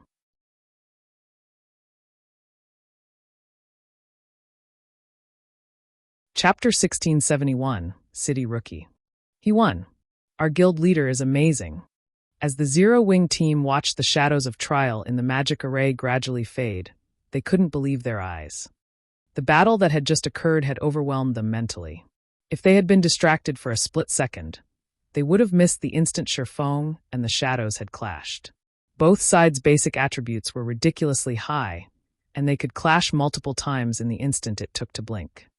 The several dozen White Tiger Dojo disciples that had joined the team on the 5th floor were utterly dumbfounded. They had witnessed many expert battles in the past, and had even fought experts in the battle arena. But if they had to rank the experts they've seen thus far, the player before them would doubtlessly rank at the very top. It's finally over. Shifeng breathed a deep sigh of relief once the battle had ended. He hadn't expected the Azura ranked test to be so difficult. If not for the epiphany regarding the realms of truth, which had allowed him greater use of his own body and everything around him, including his opponents, the Shadows of Trial would have defeated him. However, this experience had taught Shifeng one thing. Aside from improving in the realms of refinement, which focused on one's senses and physical control, it was very important that players climb the realms of truth. The realms of refinement were akin to the body. As one became physically stronger, they'd be able to exert more strength. However, the realms of truth were like a weapon. Although an individual could rely on physical strength to pose a threat, there was a limit to how much of a threat they'd become. But if that person were given a weapon to complement their strength, they could pose an even greater threat. Naturally, the better the weapon one wielded, the more power they could exhibit. This also why experts who had yet to reach the refinement realm were sometimes capable of defeating refinement realm experts with their combat techniques. Combat techniques made use of the realms of truth's principles.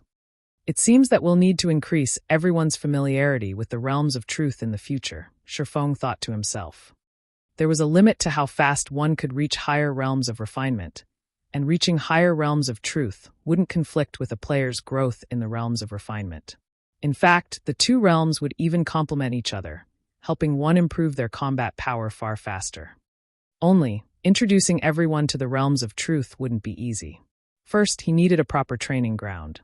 It was obvious that neither the battle arena nor the Divine Colosseum could offer similar benefits as Rhinebeck's test. Without such a training ground, players wouldn't be able to comprehend the realms of truth's principles regardless of how many times he explained them. Moreover, understanding theory and putting said theory into practice were two different things. Wait, that's not right. There is one. Suddenly, Shifeng recalled the White Tower within the Lost Town. While the White Tower seemed like a device designed to help players improve their combat standards and gain a better feel for the refinement realm, it actually operated very much like Rhinebeck's test. Hence, Shifeng should be able to use the tower to help his players comprehend the realms of truth. Furthermore, God's domain's lore never mentioned the realms of refinement, only the realms of truth. The more Shifeng thought about it, the more he felt that the White Tower was a suitable training device to help players grasp the realms of truth. A sacred land to train in the realms of truth, huh?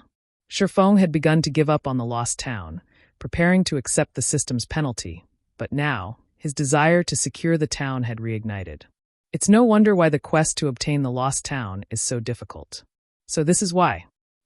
Training one's grasp of the realms of refinement had long since become common in the virtual gaming world. The various super guilds already had complete training systems for just that, while super first-rate guilds had partial systems. However, not one of these guilds had a training system for the Realms of Truth. They most likely didn't even know how to train players' grasp of the Realms of Truth. If he could secure the Lost Town, he'd have a sacred land for players to focus on the Realms of Truth. With the help of the White Tower, players would not have to waste time poking around in the dark like the Freedom Alliance's Silent Entropy and could grasp the Realms of Truth with much greater efficiency. With the Boneless Land's Lost Town housing such a sacred tool, it was only natural that the quest to obtain it would be insanely difficult.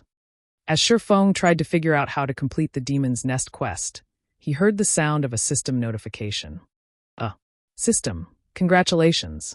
You are the first player to complete the Azure Rank entrance test, rewarding 3,000 Primordial City contribution points and 1 Primordial City's City Rookie emblem.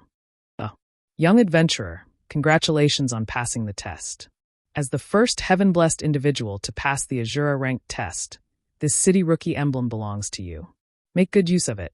Who knows?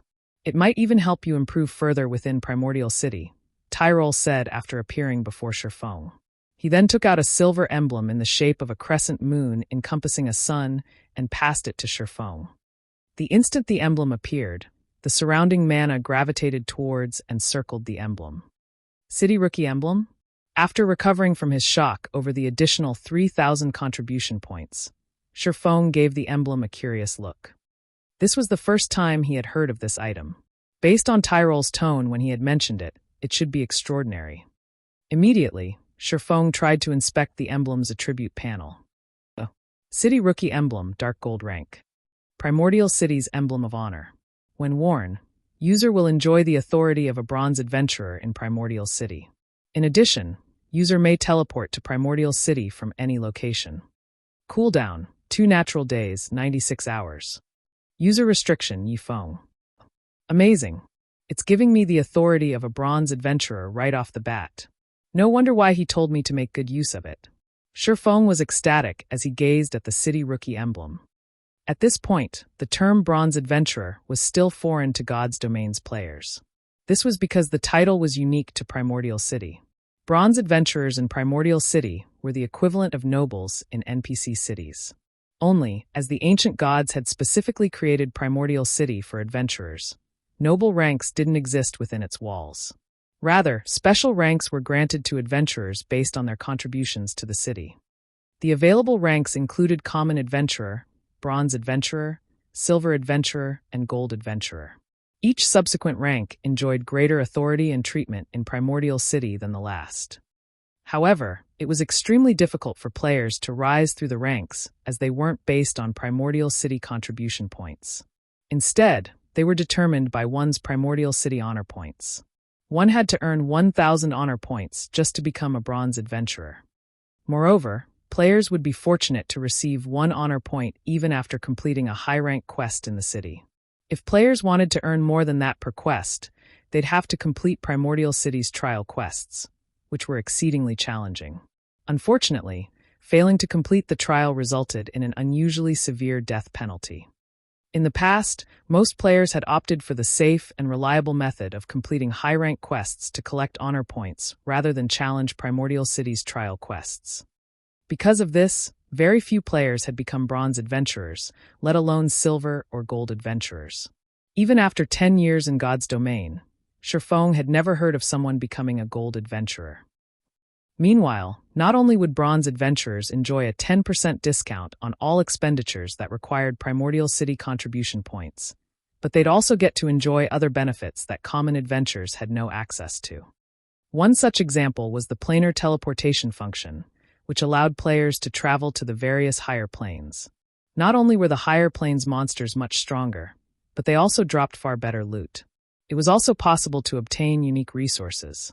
Only, teleporting to a higher plane was expensive, costing 1,000 contribution points per teleportation. If players died in these higher planes, they'd be teleported back to Primordial City instantly. Without sufficient strength and preparation, only a fool would grind in these higher planes. Right, there's still the higher planes. Shifeng's eyes suddenly sparkled. Other players might not know where to secure a large number of darkness stones, but he did.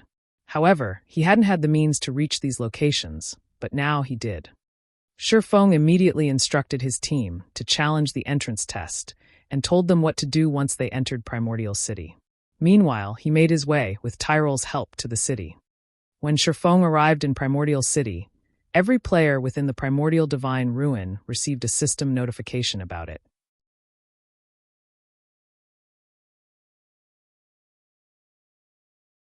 Chapter 1672, 7 Luminaries Temple. Many players were still fighting in the Primordial Divine Ruin, and the various superpowers on the 4th floor were preparing to raid the recently respawned Frostflame, two-headed Earth Dragon. However, before they could begin, they heard the crisp voice of the system. Primordial Divine Ruin Region System Announcement. A player has successfully entered Primordial City. From now onward, after 500 players have entered Primordial City, the entrance test's difficulty will increase by 30%. After 1,000 players have entered Primordial City, the difficulty will increase by 50%. Count resets once per day. The system announcement repeated 3 times, its message becoming ingrained in everyone's minds. How did Zero Wing get into Primordial City so quickly? After the 500th player, the difficulty to enter Primordial City will increase. The upper echelons of the various superpowers stuck on the 4th floor revealed somber expressions upon listening to the system notification. Based on the system notification, they discovered that Primordial City did not have an entry limit. Players only needed to pass a test to enter the legendary city. However, as many as 800 Zero Wing members had proceeded to the Primordial Divine Ruins 5th floor. If the entrance test were not particularly difficult, then Zero Wing would claim the first 500 slots. This meant that the tests the various superpowers would have to pass to enter would become far more difficult. Due to the increased difficulty, players who would have been capable of passing the test might fail. This, in turn, would decrease the number of players the various superpowers could send into the city. Now that they had a clearer understanding of the situation, these superpowers became even more desperate to reach the 5th floor as soon as possible. Meanwhile, news of Zero Wing entering Primordial City quickly spread outside of the ruin. What? Zero Wing is the first guild to send players into Primordial City? Doesn't that mean Zero Wing will be the first to pioneer and explore the city? I'm afraid that it's not that simple. I've heard that only the first 500 players will face the normal difficulty entry tests, whereas other players' tests will be more difficult. The test's difficulty will increase yet again after 1,000 players have entered Primordial City. I've also heard that Zero Wing led 800 players to the 5th floor. It'll monopolize the first 500 slots. With this, the various superpowers will likely have a tough time competing with Zero Wing when pioneering the city. With that many of its members entering Primordial City, Zero Wing will reap a huge harvest. From what I learned after looking into it, it seems like it's pretty easy to obtain combat techniques from Primordial City. This is especially true for advanced combat techniques. Suddenly, more independent players from various kingdoms became interested in Zero Wing. Both basic combat techniques and advanced combat techniques were out of reach for independent players like themselves. The various large guilds treated these combat techniques like family heirlooms, and they had strict requirements for anyone who wanted to learn their combat techniques, such as becoming a core member and signing a restrictive contract with the guild. However, Zero Wing could procure a large number of combat techniques from Primordial City, and if that was the case, Zero Wing may have looser conditions for learning the techniques it collected. It might even make the combat techniques available to all of its members, rather than just the core members. With that hope in mind, many independent players, particularly experts, began to gather in White River City and Zero Wing City from other kingdoms. As players tried to learn more about the guild, Zero Wing posted an announcement on Starmoon Kingdom's official forums. This announcement instantly caused a commotion throughout the kingdom. How generous of Zero Wing. With this, even independent players like us can learn combat techniques. But isn't 1,000 magic crystals a little expensive? Even experts will have to work hard for a long time to collect enough, let alone weaker players. You think that's expensive? You should see what the other guilds with combat techniques are demanding. Take Heaven's Burial, for example. Although the guild has plenty of combat techniques, anyone who wishes to learn them has to sign a very strict contract. In addition, Members have to pay a certain price to learn each combat technique. Their price is only slightly under 1,000 magic crystals. It's better to learn the techniques from Zero Wing. At the very least, we'll retain our freedom. For a time, a large number of independent players celebrated Zero Wing's decision. The news excited many adventure teams as well. Independent players might struggle to collect 1,000 magic crystals, but it wasn't any trouble for an adventurer team with several hundred members. When the various large guilds discovered the announcement, however, they fumed with fury. This was especially true for the guilds that had acquired combat techniques of their own. They had planned to use their combat techniques to attract loyal experts and gain an advantage over their competitors, but Zero Wing's latest announcement had ruined that idea. Black flames means truly are amazing. Heaven's burial is likely doomed to fall now, Yuan Tiexin said. He could not help his rueful sigh as he read the report a subordinate had just sent. Uncle Yuan, what happened? Purple Jade asked curiously. Take a look for yourself, Yuan Tiexin said as he forwarded the report to Purple Jade. When Purple Jade read the report, her eyes widened in shock. She found it truly hard to believe that Zero Wing would actually be so generous as to offer its combat techniques to other players. By doing so, it would undoubtedly deal a massive blow to the various first-rate guilds that had acquired their own combat techniques. Naturally, Heaven's Burial was no exception. The guild's upper echelons would weep and rage once they heard about this. While everyone discussed Zero Wing, Shifeng arrived in Primordial City's teleportation hall. The teleportation hall's main hall looked like a massive cave. The hall's ceiling was at least 100 meters from the ground. It also seemed like some kind of miniature sun was stuck in the ceiling, illuminating the hall. As Shifeng looked around, he discovered numerous mana-operated elevators, which led towards various spatial junctions. NPCs could arrive and leave Primordial City through these spatial junctions at any moment. These NPCs weren't limited to the human race, including members from other races as well. The instant Shifeng had arrived, both his mind and body had felt energized. The mana density here was no lower than that of Titan City. Players would definitely have an easier time practicing their combat or producing items here than elsewhere.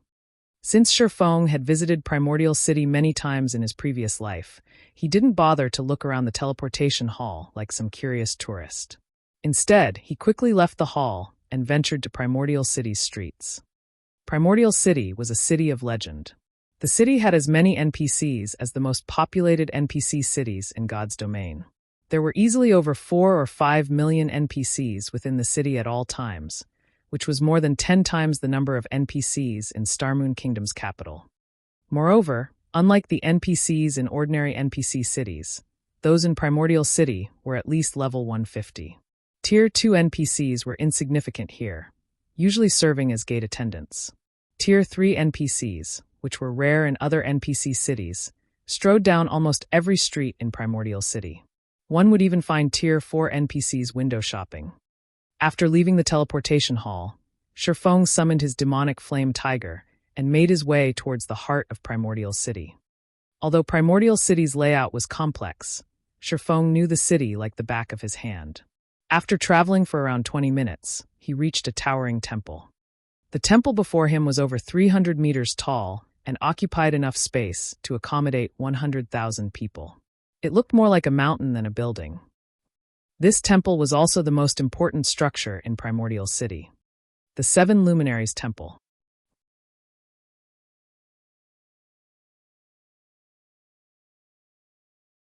Chapter 1673, Primordial Scroll. Chapter 1673, Primordial Scroll. 2 mechanical puppets at the temple's entrance stopped Shifeng before he could enter the building. This is the 7 Luminaries Temple. Unauthorized individuals are not allowed entry. The 2 mechanical puppets crossed their great swords before the entrance, preventing Shifeng from proceeding. If any other player saw these mechanical puppets, they would definitely be given a fright. Both mechanical puppets were level 200 mythic monsters. They weren't ordinary mechanical puppets, either, but magically enhanced puppets. Not only did they possess extremely high intellect, but they also wielded domains. In other words, they were Tier 4 mythic monsters with domain skills. Even Tier 4 NPCs with domains would not be a match for these magically enhanced puppets. Furthermore, these magically enhanced puppets were only the 7 Luminaries temple's gate attendants. There were much stronger guards within the temple itself. Based on Shifeng's knowledge, not even Tier 6 God-ranked players would dare to act presumptuously in the 7 Luminaries temple without losing their lives. Primordial City was one of the safest cities throughout God's domain. Neither monsters nor players dared to cause trouble here, and those who did were killed without question. Meanwhile, Shifeng wasn't surprised to find these magically enhanced puppets barring his path. The 7 Luminaries Temple was one of Primordial City's core buildings. It was also where players could exchange their contribution points for items.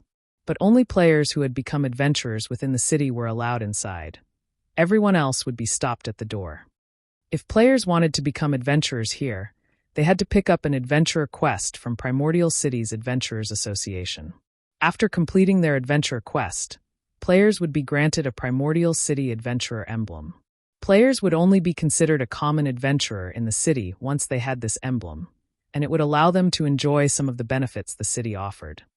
However, since Shifeng was in a hurry, he hadn't stopped by the Adventurers Association to pick up the adventurer's quest. In response to the crossed greatswords before him, Shifeng took out his city rookie emblem and showed it to the guards, asking, "Can I enter now?" The city rookie emblem granted him the status of a bronze adventurer in Primordial City. Although the status couldn't be upgraded, it was enough for now. If he had free time in the future, he could simply pick up the adventurer quest and obtain the real adventurer emblem. City rookie emblem confirmed. Identity confirmed. You may enter. After the 2 puppets inspected the city rookie emblem, they relaxed into their original stances and turned their attention away from Shifeng. Seeing this, Shifeng made his way into the 7 Luminaries Temple. The 7 Luminaries Temple's lobby was a beautifully decorated plaza. The scenery was spectacular.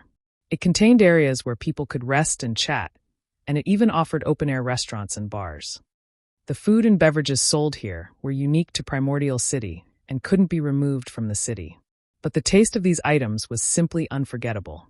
Even players who enjoyed delicious delicacies every day longed to dine here, but very few players could afford to do so. Every item in the 7 Luminaries Temple cost Primordial City contribution points. Neither coins nor magic crystals were accepted as currency. Meanwhile, a single meal here cost at least 100 CPs. Of course, players who consumed the meal would receive benefits that corresponded to the 100 CPs they paid, improving perception and focus. Unfortunately, the effects from a 100 CP meal would only last 2 hours. During that time, however, players could make use of the buff by renting a training room in the 7 Luminaries Temple to practice the combat techniques they had recently purchased. Likewise, the training rooms cost CPs to rent, with the basic training rooms costing 10 CPs per hour, intermediate training rooms costing 30 CPs per hour, and advanced training rooms costing 100 CPs per hour. To most players, though, this cost was astronomical. The system only granted free CPs on players' first visit to Primordial City, rewarding nothing for subsequent entries. Hence, it was very important that players carefully decide how to enter the Primordial City for their first visit. Aside from the first entry bonus, players could only obtain more contribution points by completing quests and through achievements in Primordial City. Shifeng didn't bother to look around after entering the 7 Luminaries Temple as he made his way for the exchange counter. "Sir, may I know what item you wish to purchase?" An elven beauty behind the counter asked with a smile. Although the female elf looked like a simple administrator for the exchange department, if one paid close attention, they'd discover that she was actually a level 150, Tier 3 Great Mage. Moreover, as a member of the elven race, her innate affinity with mana was incredibly high, making her slightly stronger than ordinary Tier 3 Great Mages of the same level. Inside a minor NPC city, this female elf could easily serve as the city's magistrate. If this elven woman decided to attack Shifeng now, he'd die instantly unless he activated an invulnerability skill in time. "I wish to purchase primordial souls," Shifeng said. Primordial souls are extremely rare, so each will cost you 200 contribution points. We also have a daily exchange limit on primordial souls. Only 100 primordial souls are made available each day, the elf explained. "May I know how many primordial souls you wish to purchase, sir?" 20, Shifeng stated. Primordial souls were rare tools that could help players when they challenged their promotion quests. They were also unique to Primordial City. Naturally, Shifeng had to purchase as many primordial souls as he could afford now. Meanwhile, aside from the 5,000 CPs he had gained for clearing the Azura-ranked entrance test, he had received a bonus of 3,000 CPs from the system, giving him a total of 8,000 CPs, so spending 4,000 on primordial souls wouldn't put him in the red. He also wasn't sure how many Zero Wing members would make it into Primordial City. Fortunately, unlike other players, he had the City Rookie emblem, which allowed him to earn CPs far more easily. All right, the elf administrator then retrieved 20 bottles from the spatial storage unit behind her and said, "Sir, as a City Rookie, you enjoy a 10% discount on all purchases. Your total bill comes to 3,600 contribution points. Do you wish to purchase anything else?"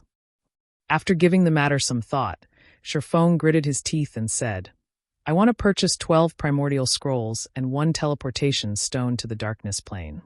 Initially, he had planned to purchase advanced combat techniques after reaching Primordial City, but obtaining the Boneless Land's Lost Town was far more important right now.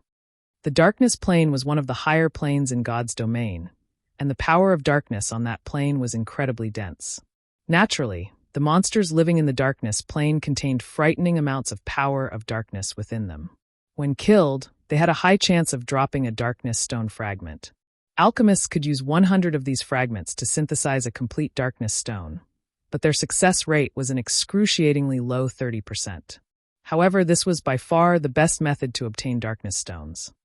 On the other hand, if he tried to hunt darkness-type mythic monsters, the chance of obtaining a complete darkness stone was around 10%. When players in the past had to acquire darkness stones, they usually decided to do so in the darkness plane. However, as a higher plane, the darkness plane was extremely dangerous. With Shifeng's current strength, grinding there would be purely suicidal. He only dared to do so because he had the Bible of Darkness. If he wanted to increase his survival chances in the darkness plane, the primordial scrolls were necessary. The primordial scroll was a super rare scroll that could only be used in higher planes. Players could use the scroll to summon heroic spirits to aid them in battle, and it was akin to a Tier 3 summoning scroll. However, heroic spirits summoned this way operated differently from ordinary summoned creatures. A summoned heroic spirit's strength wasn't in direct combat. Rather, they tended to focus on support. They possessed plenty of support skills and spells that could significantly strengthen players' combat power. Like the primordial souls, there was a daily exchange limit for the primordial scrolls. Each primordial scroll costs 300 contribution points.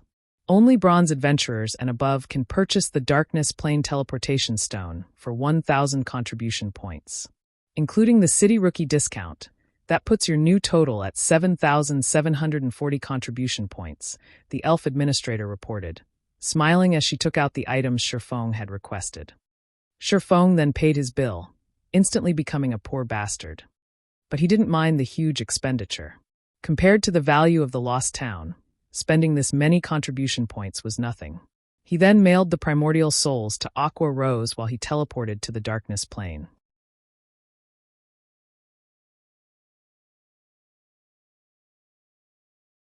Chapter 1674, Darkness Plane. Chapter 1674, Darkness Plane. After Shifeng activated the teleportation stone, he abruptly blacked out. When he opened his eyes again, he found himself in an entirely different world. The sky was dusky in this world ruled by darkness and death. Shifeng felt as if he had just arrived in a small, dimly lit house, barely able to see 20 yards away. All he could see was a barren wasteland. This place didn't seem survivable for any creature. System, you have discovered the darkness world. System, since you do not belong to this world, you find this world's power oppressive. All senses weakened by 50%, basic attributes decreased by 30%, and gained EXP decreased by 95%. System, while in the darkness world, you cannot make contact with the outside world. Once you die, your soul will be directly expelled from the darkness world. 3 system notifications suddenly reached Shifeng's ears, one after another. Even Tier 2 players are suppressed so intensively? Shifeng frowned when he heard the system notifications. He wasn't particularly surprised that he had been suppressed. However, what he didn't expect was the degree of suppression. Not only were higher planes much larger than other worlds, but the discrimination within them was also more severe. His appearance in the darkness world was akin to trespassing. Meanwhile, the stronger the creature entering a foreign world was, the greater the suppression would be. He had also visited higher planes in the past. Only he had already been a Tier 3 player, so his basic attributes had only been suppressed by 40%. Even though he had been fully geared in epic equipment, his basic attributes had only rivaled a great lord of the same level. His physique had also been considerably weaker. He had even had trouble against the various higher planes' great lords of the same level. He hadn't expected the suppression on Tier 2 existences to be so severe. Tier 2 existences stood at the very bottom of the power hierarchy in higher planes. Even at the same level and tier, the higher planes monsters were much stronger than monsters on the God's Domain continent. This was because their life ratings were much higher than ordinary monsters, as were their combat standards. On the continent of God's Domain, dragons were creatures of legend, but in the higher planes, monsters with life ratings to rival dragons were everywhere. Hence, before reaching a certain strength, players had an exceedingly low survival chance in a higher plane. Even though it was common knowledge that higher planes offered plenty of high rank and precious resources that were rare or non-existent on God's Domain's continent, the various superpowers in Shifeng's previous life hadn't casually explored these higher planes.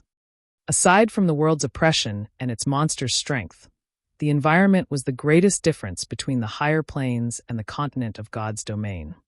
Take the darkness plane, for example. Upon arriving in this world, Shifeng had felt his body become considerably heavier than before. It felt as if the area's gravitational force had increased by 3 or 4 times. Moreover, the environment's power of darkness continuously corroded his body. Without extremely high darkness resistance, the ambient power of darkness would slay players even if they stood in place and did nothing. Not daring to waste time, Shifeng took out the Bible of Darkness and summoned a Tier 3 demon. In response, a demon in crimson scale armor, wielding a great sword, appeared before its summoner. A blood demon, demonic creature, Tier 3 demon. Level 80. HP 34,000/34,000,000.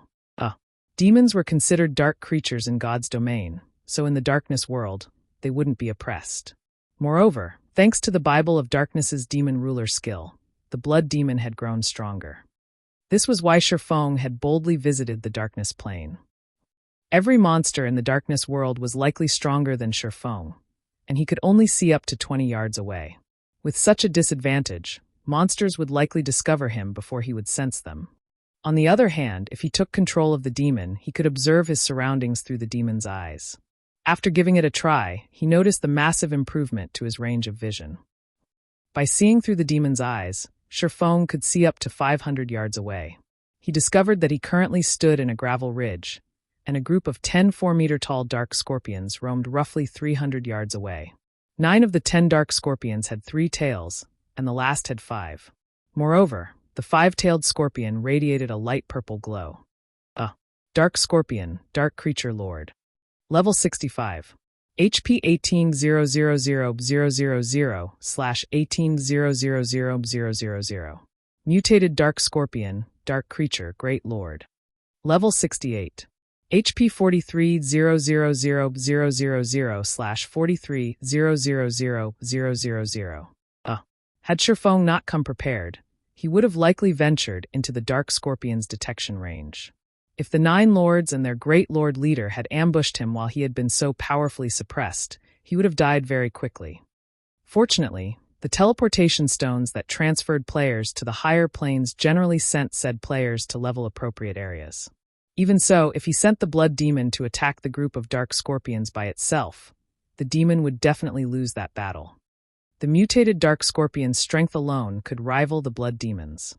As a higher plane creature, the mutated dark scorpion had a considerably higher life rating, after all. Furthermore, it had the support of 9 lord-ranked dark scorpions to surround and annihilate the blood demon. However, Shifeng had no intentions of circling past the group. He then took out a primordial scroll and activated it. As the primordial scroll activated, a 4-meter-tall elderly man appeared before him. The old man was semi-transparent and wielded a cane. Not bad. I actually got a great druid. Shifeng was quite satisfied when he saw the old man. Primordial Heroic Spirit, Hero Great Druid. Level 75. HP 15,000/15,000,000. Although the Primordial Soul summoned a random Heroic Spirit, all summoned Heroic Spirits were Tier 3. Unlike ordinary NPCs, Heroic Spirits wouldn't be oppressed in foreign worlds. In addition, they commanded plenty of Tier 3 spells and skills. They were the perfect support for players when grinding in higher planes. Any team that intended to grind in a higher plane would always purchase Primordial Scrolls before doing so. After summoning the Heroic Spirit, Shifeng had the Great Druid cast a series of Tier 3 support spells. Tier 3 Spell Forest Protection increases the defense and basic attributes of all allies by 20% for 30 minutes. Does not stack with other attribute-increasing spells. Tier 3 Spell Nature's Blessing. All resistances plus 80, 15% damage reduction, and a 15% increase to stamina for 30 minutes. Tier 3 Spell Thorny Vines. Protect a specified target with magical vines for 10 minutes. Anyone who attacks said target will receive damage from the magical vines. When the 3 support spells affected the Blood Demon, the Blood Demon's attributes rose by a large margin. Following which, Shifeng controlled the Blood Demon and charged towards the Dark Scorpion group. When the Blood Demon was less than 200 yards away from the Dark Scorpions, it caught the monster's attention. Responding, the Dark Scorpions lashed their tails and hissed threateningly. Not waiting for the Dark Scorpions to attack, Shifeng used the Tier 3 spell, Blood Sanction.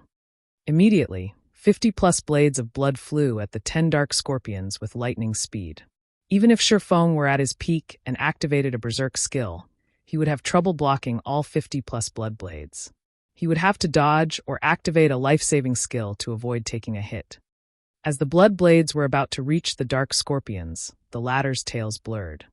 Dang! Dang! Dang! A series of dazzling sparks lit up the gloomy environment. The 9 Lord-ranked Dark Scorpions had successfully struck down over 80% of the blood blades, while the weapons that had found their mark had only dealt a little over minus 30,000 damage. The mutated Dark Scorpion, however, struck down all 9 incoming blades, emerging from the exchange unharmed. What high magic resistance! The outcome surprised Shifeng a little. A Tier 3 demon's Tier 3 spell carried immense power. Just one of those blood blades could rival a Great Lord's attack of the same level, yet they had only dealt a little over minus 30,000 damage after landing a direct hit. To the Dark Scorpions, who had 18 million HP each, the damage wasn't significant. During the brief moment Shifeng had been surprised, the mutated Dark Scorpion screeched as its tails began to glow dark green as they lashed out at the Blood Demon. The tails had moved so quickly that Shifeng hadn't been able to react in time. He had only managed to tilt the Blood Demon's body, evading 3 of the 5 attacks. When the mutated Dark Scorpion's 2 remaining tails struck the Blood Demon, its stingers slid through the demon's armor like a knife through paper, each dealing over minus 400,000 damage.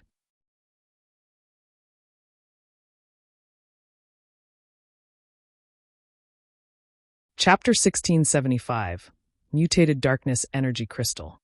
After getting struck by the mutated Dark Scorpion's glowing stingers, the Blood Demon immediately gained a debuff. Minus 22,347. When the debuff took effect, Shifeng suddenly found it much more difficult to control the Blood Demon, the demon's movements becoming sluggish.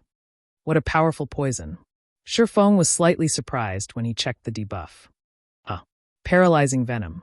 Inflicts 30,000 damage every 0.8 second for 12 seconds. While the venom is still in effect, decreases reaction speed by 40%, attack speed by 30%, and movement speed by 30%. Effects can be stacked up to 10 times. The majority of toxins in God's domain only caused victims to lose HP over time. Very few could inflict a paralysis effect, much less be stackable. Although the Blood Demon possessed high magic resistance and could mitigate a portion of the damage it received, if the toxin was stacked 10 times, even the Blood Demon would fall in no time. Moreover, the toxin being stacked boosted not only the dot, but also the speed reduction debuff. If that happened, the Blood Demon would have an increasingly difficult time blocking the attacks of the Dark Scorpions, which possessed considerably high combat standards. The mutated Dark Scorpion's combat standard was even at the level of an ordinary expert player. In the next moment, the Dark Scorpions launched another wave of attacks at the Blood Demon. Due to the venom, the Blood Demon had great difficulty defending itself. A series of damages ranging from several tens of thousands to several 100,000 appeared above the Blood Demon's head, its HP plummeting. The number of paralyzing venom stacks also increased from 1 to 4. Now, the Blood Demon was taking minus 120,000 damage from the venom every 0.8 second. Its reaction speed had also decreased by 60%, and its attack and movement speed by 50%. Even though the Blood Demon was higher leveled, it would not last very long against the Dark Scorpions at this rate. Thank goodness I prepared Primordial Scrolls. Glancing at the mutated Dark Scorpion, Shifeng then commanded the heroic spirit to cast the Tier 2 spell Healing Wind. A light green gale immediately enveloped the Blood Demon. In the next moment, not only did the paralyzing venom debuff disappear altogether, but the Blood Demon also rapidly recovered the 10% or so HP it lost. In the blink of an eye, it was already back to full HP. Once Healing Wind ended, Shifeng had the heroic spirit cast the Tier 3 spell Earthen Vine. Suddenly, vines sprouted beneath the Dark Scorpion's legs and bound the monsters completely.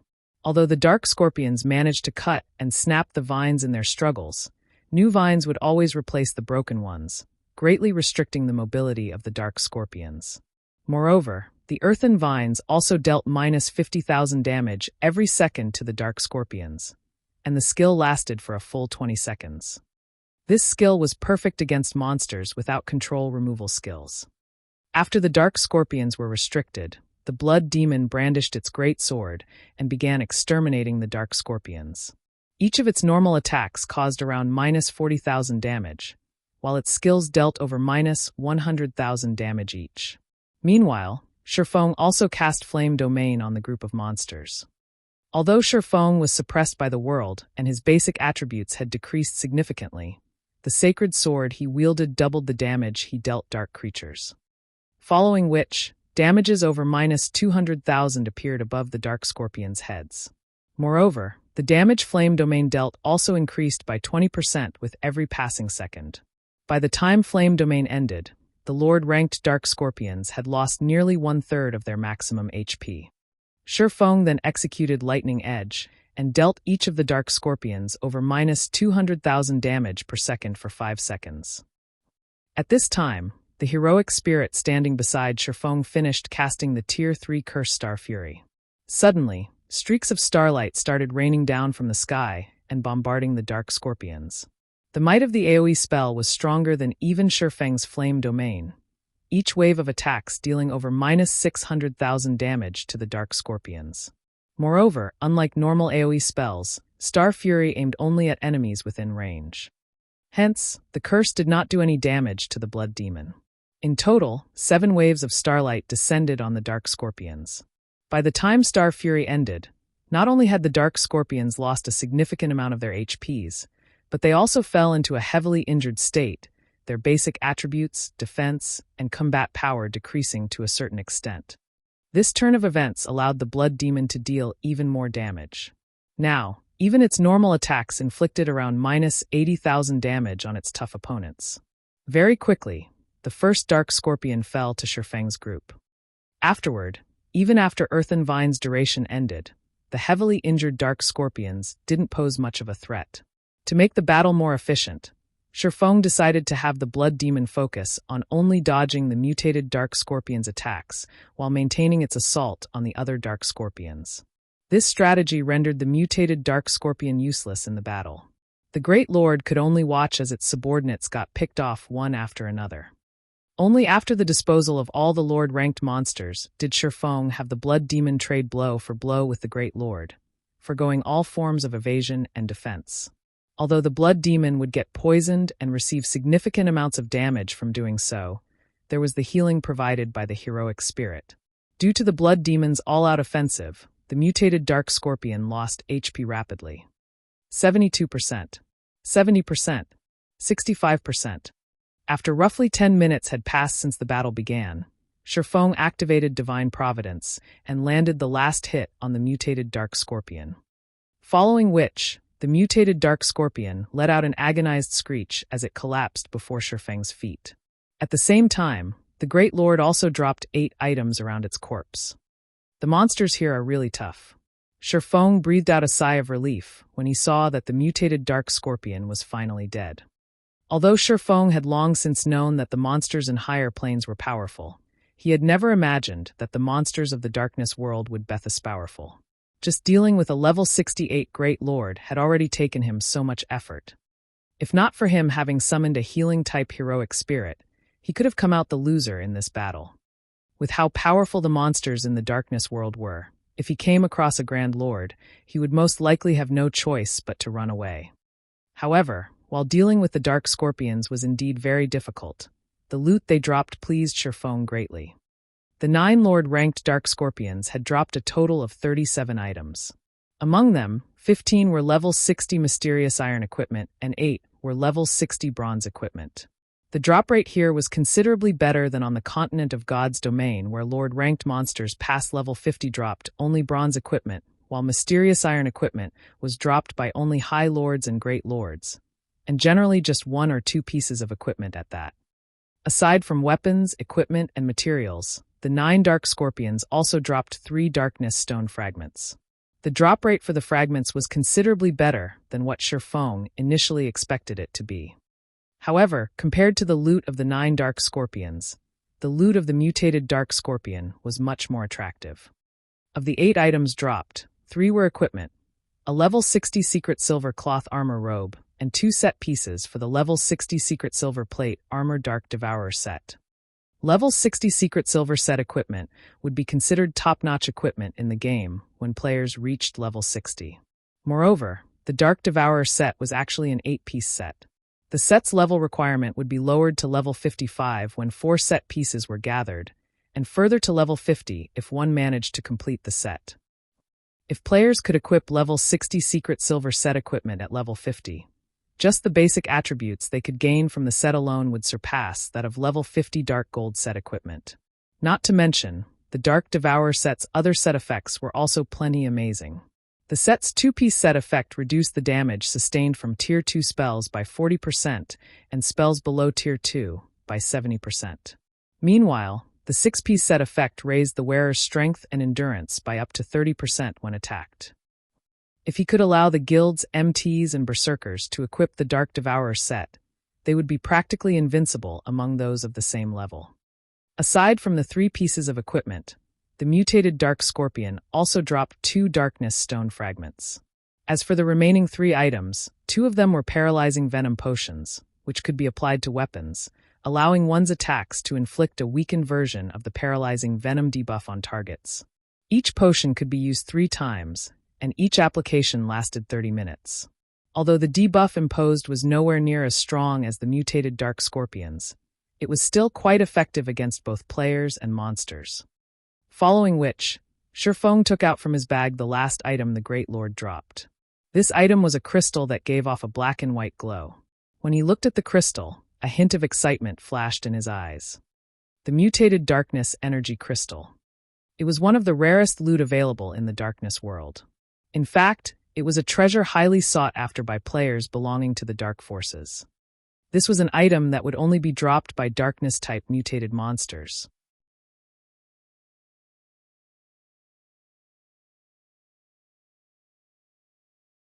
Chapter 1676, Class Change to Yin Yang Saint.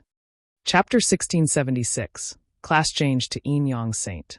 Looking at the mutated Darkness Energy Crystal in his hand, Shifeng immediately took out a Summon Guard scroll and activated it. The mutated Darkness Energy Crystal contained a special kind of power of darkness, allowing one to gain better control over the power of darkness. For players belonging to the Dark Forces, absorbing the mutated Dark Energy Crystal would improve their physique and life rating.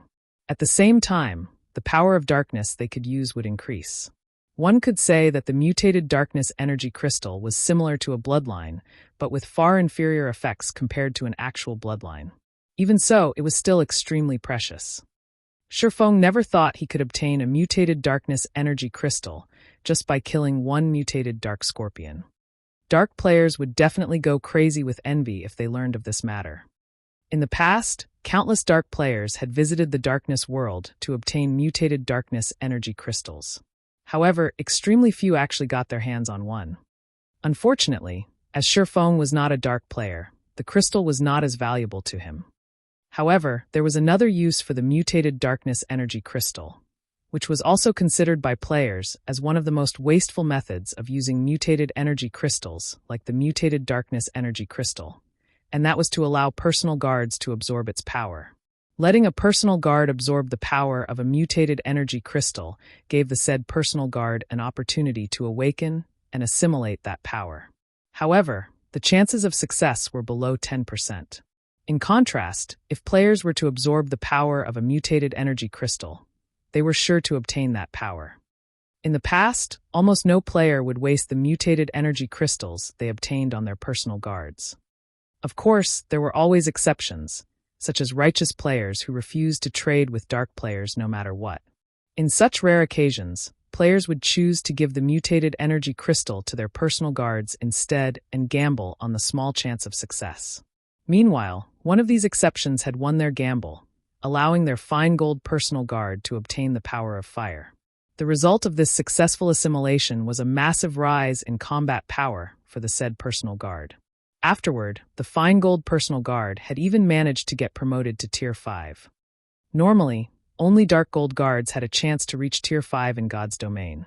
Meanwhile, after getting promoted to Tier 5, the evolved fine gold guard's combat power was even close to rivaling that of Tier 5 dark gold guards. Back then, this incident had caused a huge commotion throughout the entire God's domain. Spending a mutated energy crystal to obtain a Tier 5 personal guard was a very profitable trade. After all, most players that absorbed a mutated energy crystal couldn't even reach Tier 5. Moreover, a Tier 5 personal guard was much stronger than a Tier 5 player. The only downside was the difficulty of resurrecting personal guards that were killed. Due to this incident, the various superpowers had also reconsidered their opinions on spending mutated energy crystals on personal guards. Meanwhile, since the mutated darkness energy crystal was utterly useless to Shifeng, he might as well gamble it on one of his personal guards. After Shifeng completed the incantation for the Summon Guard scroll, a summoning magic array manifested before him. A moment later, the lithe figure of a woman appeared in it. This woman was none other than Anna, whom he had not seen for quite some time now. At this point, Anna had already reached level 80. Her leveling speed was simply astonishing. Shifeng could not help but acknowledge the questing efficiency of an epic personal guard. Her strength had improved considerably as well. Right now, even the level 80, Tier 3 Blood Demon was most likely no match for her. However, as this place was the darkness world, as soon as Anna appeared, a powerful force started suppressing her, causing her basic attributes to plummet. When her basic attributes settled, her overall combat power was no longer a match for the Tier 3 Blood Demon. Not wanting to waste time, Shifeng immediately passed the mutated darkness energy crystal to Anna. At the sight of the crystal, Anna's eyes glowed with great interest and excitement. Without needing Shifeng to do anything, Anna started writing divine runes and chanting an incantation. NPCs were much more proficient at utilizing mutated energy crystals than players were. Hence, NPCs were capable of using every type of mutated energy crystal available. Players, on the other hand, could only absorb mutated energy crystals that were suitable for their alignment and class. Suddenly, a gigantic, golden magic array appeared beneath Anna's feet. One-fold, two-fold, three-fold. The appearance of the magic array lit up the surrounding darkness brightly. After Anna was done casting the threefold magic array, she placed the mutated darkness energy crystal at its center. Suddenly, the surrounding power of darkness started surging towards the magic array, the massive flow of energy prompting Shifeng to step back in fright. As the magic array collected more power of darkness, the aura it exuded also steadily strengthened. At some point, the aura grew so overwhelming that Shifeng started to feel stifled. Even the monsters over 500 yards away unconsciously distanced themselves from the magic array. After the process continued for 5 long seconds, the magic array's horrific aura began dissipating. The gathered power of darkness then started flowing into Anna's body under the magic array's guidance. In the next moment, pitch-black runes appeared on Anna's body. As the number of runes increased, the feeling Anna gave off underwent a heaven-defying change. If in the past, Anna was an angel that represented the light, then now, she was a fallen angel that represented darkness. After runes covered Anna's entire body, she started giving off an unprecedented pressure. At this moment, Sherfong felt as if he was standing before Serena, the fallen angel guarding the world's summit, again. If Anna willed it, she could easily kill Tier 3 and Tier 4 existences with a wave of her hand right now. However, the horrific pressure lasted for only 1 second, then vanished without a trace. At the same time, the threefold magic array Anna stood on also started disappearing into the void. As for Anna herself, she had reverted to her original state. The only differences now were a dark purple mark at the center of her forehead and a hint of coldness in her aura. "Did you succeed?" Sherfong could not help but ask curiously as he eyed Anna, who looked as she normally did. In the past, he had heard that a huge commotion would arise whenever personal guards used mutated energy crystals. However, those commotions were far from being as massive as the one that just occurred. In fact, even the casting of a Tier 5 spell wouldn't cause such a massive disturbance. "Lord Count, it should be a success?" Anna said as she looked at herself, uncertainty in her tone. Sherfong could not help but fall speechless at Anna's reply. Immediately, he called out Anna's attribute panel. Anna, Yifeng's personal guard. Class, Tier 2 Peak Class, Yinyang Saint. Level 80. Loyalty, 97. Growth Potential, 113. Sherfong was at a loss for words as he looked at the updated values in Anna's attribute panel. He had never imagined that Anna would not only gain control over the power of darkness, but also class change into a Yinyang Saint, a peak class. Moreover, her growth potential had even risen from 105 to 113 points. Anna had actually improved that much just by using one mutated darkness energy crystal. This was definitely a massive jackpot. After all, every point increased in growth potential would allow a personal guard to gain considerably more attribute points with each level up. Now that Anna had 8 more points in growth potential, she would no doubt become an even more terrifying existence in the future. Not to mention, Anna had even class changed into a Yinyang Saint. In God's domain, class legacies held much greater importance to NPCs than to players. In a situation where both sides were of the same level and tier, an NPC with a basic class had almost no chance of defeating an NPC with an advanced class, and likewise an NPC with an advanced class had no chance of defeating an NPC with a peak class. After Sherfong was done looking at the summary of Anna's attribute panel, he could not help but click to inspect her specific attributes. Is she a monster? Sherfong involuntarily gaped in shock when he saw Anna's basic attributes.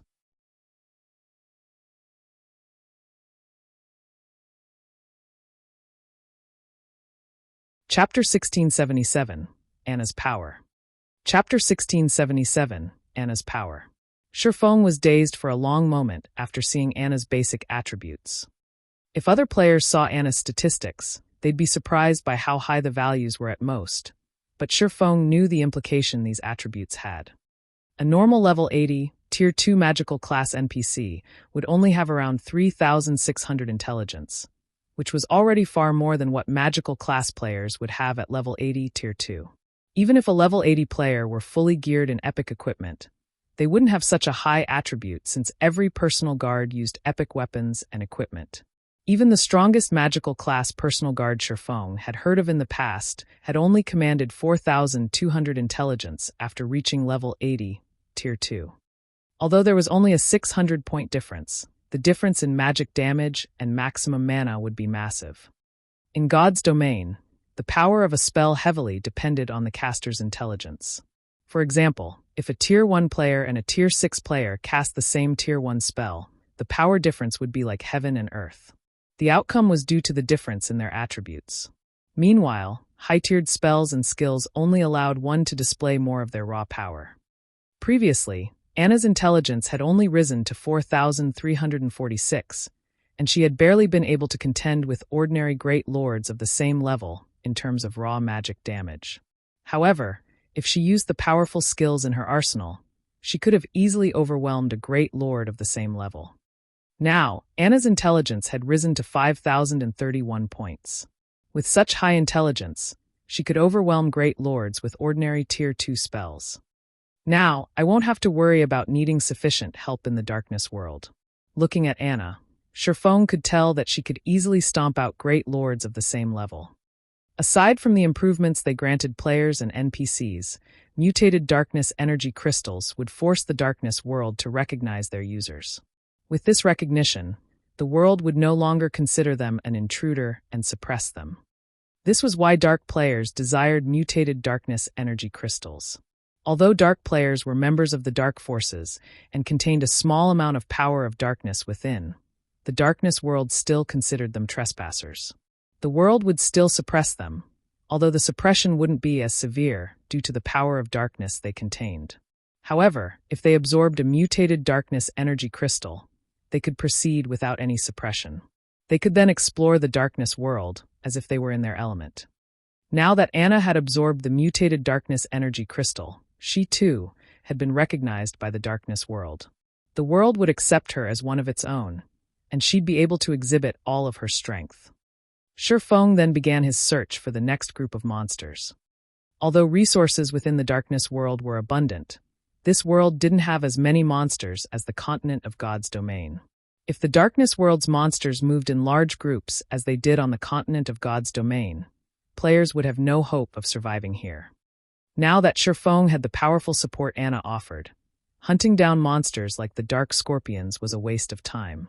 He needed to find stronger monsters to allow Anna to display her full potential. After searching for around 30 minutes, Sherfong finally found a pack of two-headed dark wolves resting at the foot of a mountain. There were 12 dark wolves in total, including 1 Grand Lord and 11 Lords. The Lord-ranked wolves were around 4 meters tall, while the Grand Lord was double that size. Aside from looking like a miniature mountain, the Grand Lord-ranked dark wolf gave off an intense pressure. Two-headed dark wolf, dark creature lord. Level 67.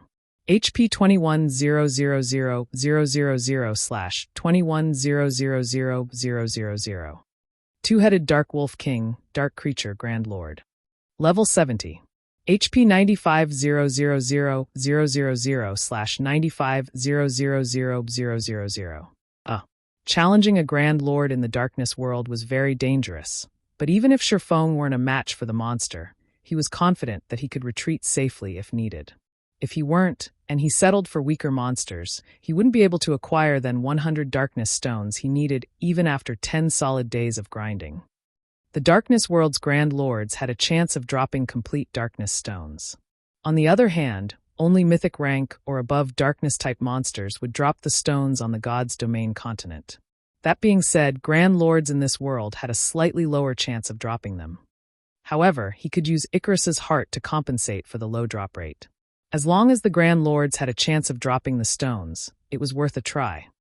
Sherfong had only planned to challenge Grand Lords after he could summon 3 demons with the Bible of Darkness. He'd also be able to use another Primordial scroll in 2 hours. With 5 Tier 3 monsters and a healer, he had a considerably good chance of defeating the Grand Lords. At worst, he could always suppress his opponents with the Ring of Gospel. But now that he had a monster of a personal guard like Anna, there was no need to wait. "All right, let's begin," Sherfong commanded once everyone was in position. Anna instantly began to write divine runes, chanting an incantation at the same time.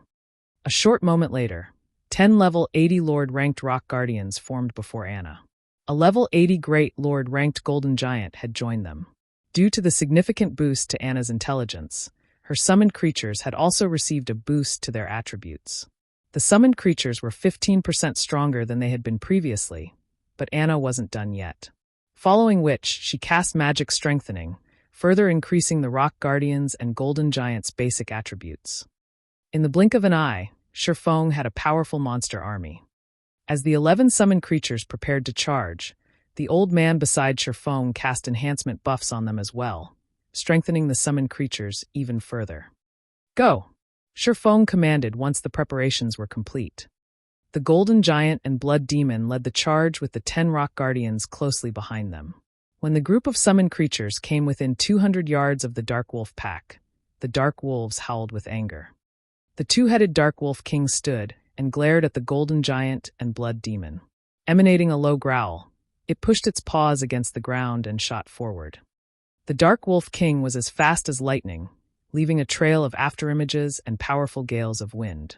The dark wolf king arrived before the golden giant almost instantly, smacking the great lord with one of its front paws. Pung!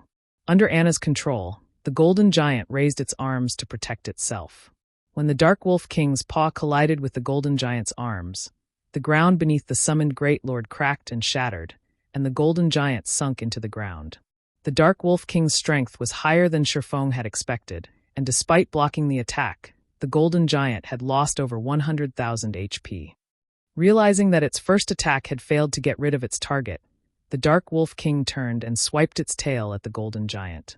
As the wolf king's bushy tail moved, power of darkness gathered around it, turning the harmless-looking tail into a sharp blade that sliced at the golden giant. Tier 2 skill, Darkness Blade. When the attack landed, the impact sent the golden giant flying over 20 yards back. Following which, a damage of over -2,300,000 appeared above the golden giant's head. The Dark Wolf King's strength was on an entirely different level than the Grand Lord's on God's Domain's continent. Fortunately, although the two attacks dealt a lot of damage, the golden giant had 55 million HP, losing a little over 2 million HP was nothing. With the primordial heroic spirit healing it from a safe distance, the golden giant could definitely withstand the Dark Wolf King's attacks. In contrast, the Blood Demon and 10 Rock Giants completely overwhelmed the 11 two-headed Dark Wolves that had followed their alpha. Even without any healing, the Rock Giants could dominate the Dark Wolves in a one-on-one fight. Furthermore, they had the help of the Tier 3 Blood Demon. Naturally, Anna didn't sit idle. After becoming a Yin-Yang Saint, she had gained more than just summoning skills. She now had powerful attack spells in her arsenal. Anna cast Holy Light Spear, a Tier 2 Light-type spell, launching 18 Holy Spears at the Dark Wolf pack. Each spear carried nearly as much strength as a Tier 3 Great Lord of the same level. Moreover, the Holy Spears dealt an additional 50% damage to dark creatures. When the Holy Spears found their marks, the Dark Wolves cried in agony as damages of over -400,000 appeared above their heads.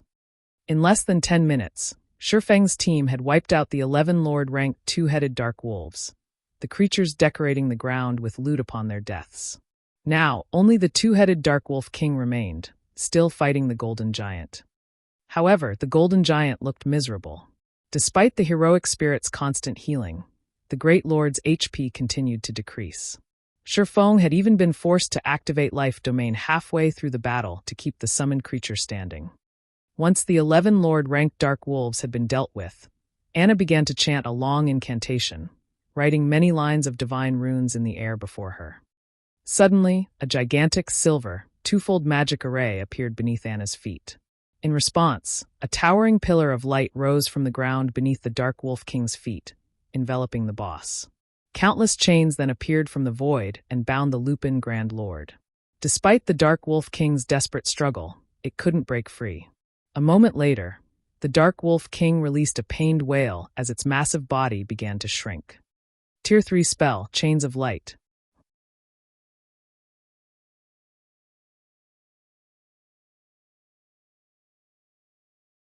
Chapter 1678, Power to Transcend Tears. Chapter 1678, Power to Transcend Tears. She's capable of using spells higher than her tier?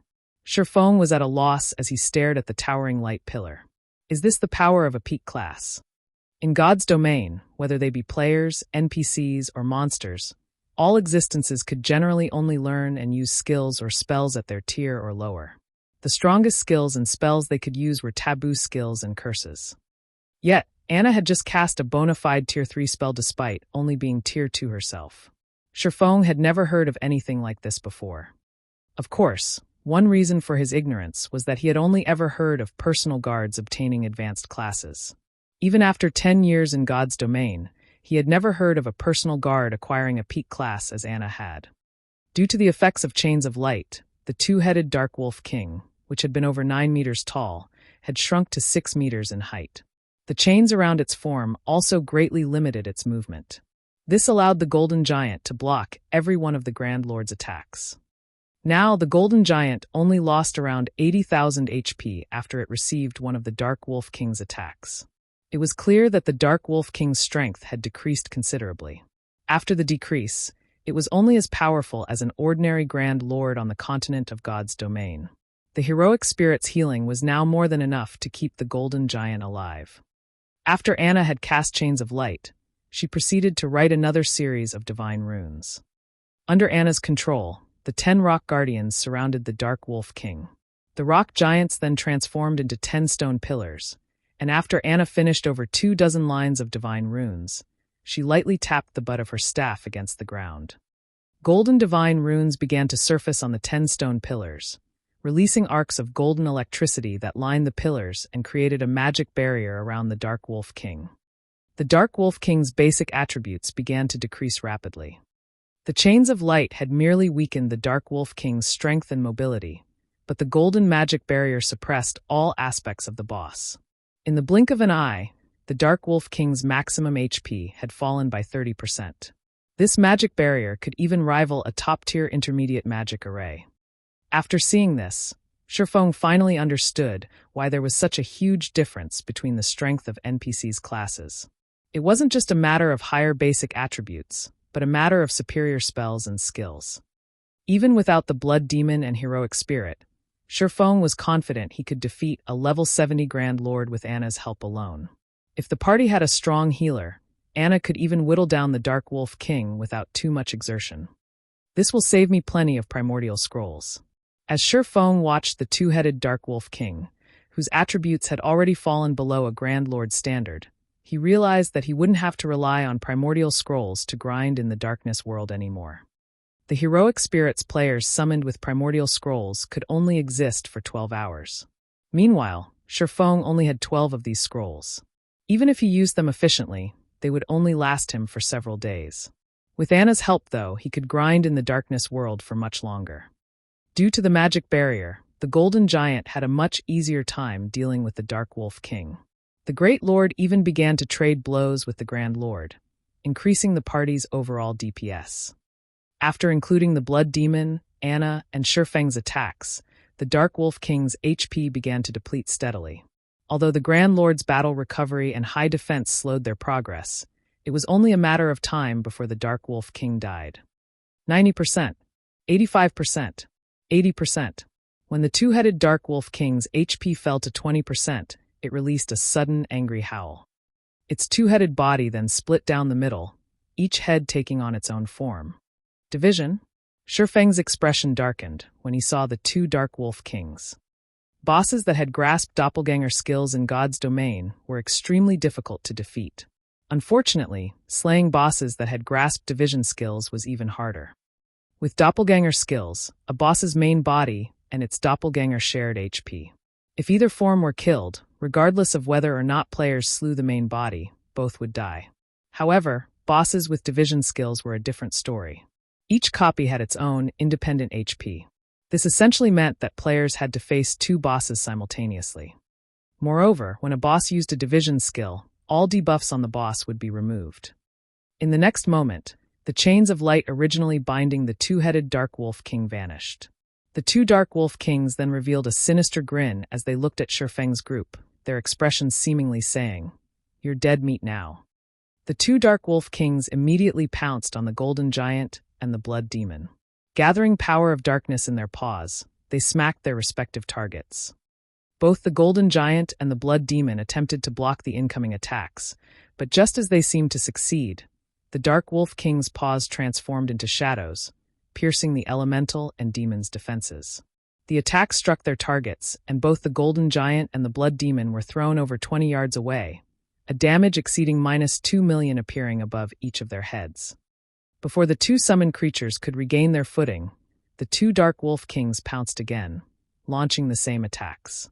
The prior scene replayed, with the Golden Giant and the Blood Demon flying backward and losing over 2 million HP each. As expected of a Grand Lord in the Darkness world. In addition to a division skill, it has an unblockable offensive skill. This boss could even annihilate a 20-man team of Tier 2 experts of the same level.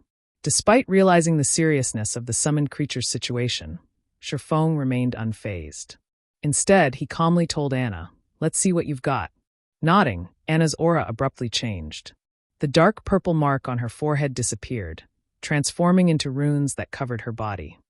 After Anna obtained a peak class, she had learned 2 overtier spells and 1 epic-ranked skill. Although she had displayed the Tier 3 spell, Chains of Light, she had yet to reveal her other overtier spell and epic skill. The move Anna had just used was none other than the epic skill, Yin-Yang Power. Not only did Anna's basic attributes soar under the skill's power, but the strength of her light and darkness-type skills and spells would also rise by 1 tier, to a maximum of Tier 4. This was the Berserk skill unique to peak legacies. Anna's Tier 2 spells and skills already had the power to rival Tier 3 attacks, but now her attacks were even more powerful than a Grand Lord's of the same level. Furthermore, while Yin-Yang Power was in effect, all of her spells and skills would increase by 1 tier. It was by no means an exaggeration to consider Anna a level 80, Tier 3 NPC. Anna proceeded to cast the Tier 2 spell, Holy Light Spear, once more, but unlike her previous use, the number of holy spears she summoned had doubled to 36. Moreover, each spear carried more power than before. Under Anna's control, the holy spears transformed into streaks of white light that bombarded the 2 Dark Wolf Kings. While the 2 Dark Wolf Kings happily bullied the Golden Giant and Blood Demon, the holy spears appeared before them. Even with the Dark Wolf King's incredible reaction speeds, they only blocked half of the incoming spears.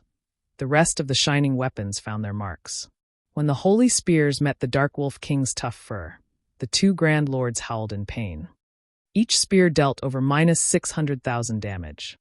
By the time the 2 Dark Wolf Kings had recovered from the holy spear's bombardment, Anna had finished casting the Tier 2 spell, Feathers of Light. Suddenly, countless white, immaculate feathers descended from the sky, decorating the area around the 2 Grand Lords. Anna, who stood outside of the rock giant's magic barrier, grabbed at a feather that had fallen before her. She then gave the feather a gentle pinch. Boom, boom, boom. The hundreds of immaculate feathers surrounding the 2 Dark Wolf Kings began to explode, one after another.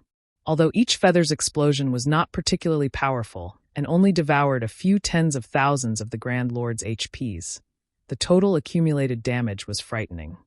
After a short moment, the 2 Dark Wolf Kings, who had only held on by a small amount of HP, fell to Anna's spell. Anna had killed the 2 Dark Wolf Kings so quickly that Sherfong hadn't even had enough time to use Divine Providence and land the finishing blow.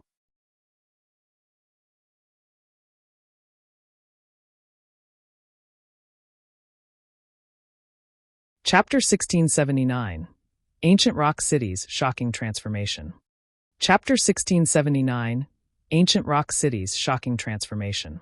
Seeing the corpses of the divided 2-headed Dark Wolf King reaffirmed Anna's strength for Sherfong. Although light-type spells had striking effects against dark creatures, they shouldn't allow a level 80, Tier 2 NPC to overwhelm the 2-headed Dark Wolf King to this extent. Not even ordinary Tier 3 NPCs of the same level were capable of such a feat. The only downside to Anna's Yin-Yang Power was its 100-second duration and a long 6-hour cooldown. If she could use this Berserk skill frequently, she could massacre one level 70 Grand Lord after another. When the 2-headed Dark Wolf King had died, it had dropped a pile of loot before them. It had also granted both Sherfong and Anna a large amount of EXP. Although Sherfeng's EXP gain in the Darkness world had been drastically reduced, his experience bar still increased by a noticeable amount. As for Anna, although her EXP gain was no longer affected, the EXP she had gained from killing the level 72-headed Dark Wolf King was insignificant compared to how much she needed to level up since she had already reached level 80. As expected of one of the Darkness world's Grand Lords. Its loot is way better than an ordinary Grand Lord's. Sherfong couldn't help his surprise as he gazed at the items before him. Past level 50, Grand Lords generally only drop 10 or so items. Moreover, the majority of the loot would even be materials, and one would be lucky if they got 3 or 4 pieces of equipment, even the best of which would be secret silver rank. However, the 2-headed Dark Wolf King had dropped over 20 items. Although the majority of the loot was still materials, the boss had dropped 5 pieces of equipment. 3 of the pieces were level 60 secret silver equipment, including one pair of boots belonging to the level 60 Secret Silver ranked Dark Devourer set. The last two pieces were level 60 Fine Gold equipment, one of which was a set piece for the level 60 Fine Gold ranked Fantasy Demon set. Although the Fantasy Demon set was only a 6-piece set, players could equip the set at level 55 instead of level 60 once they had gathered 4 pieces. If the full set were given to a level 55 magical class player, that player would wipe the floor with other magical class players of the same level. Only players with multiple epic weapons and equipment would likely be able to contend with them. 2 master-ranked potions had also dropped. Among them, one was the Mana Awakening Potion. It was a rare Berserk potion that increased players' spell effects by 200% for 30 seconds. The other potion was a Resuscitation Potion. If players consumed the potion after resurrecting, they could recover a portion of the lost EXP. These 2 potions had easily sold for over 100 gold each on the market in the past. In addition, the 2-headed Dark Wolf King had dropped a Darkness Stone and 3 Darkness Stone fragments. However, what surprised Shifeng most was a translucent crystal ball. The Detection Crystal Ball. This was a top-tier item for outdoor explorations. It was particularly useful at night, when visibility was poor. The Detection Crystal Ball could be used to detect all monsters within a certain range, which was determined by the Detection Crystal Ball's rank.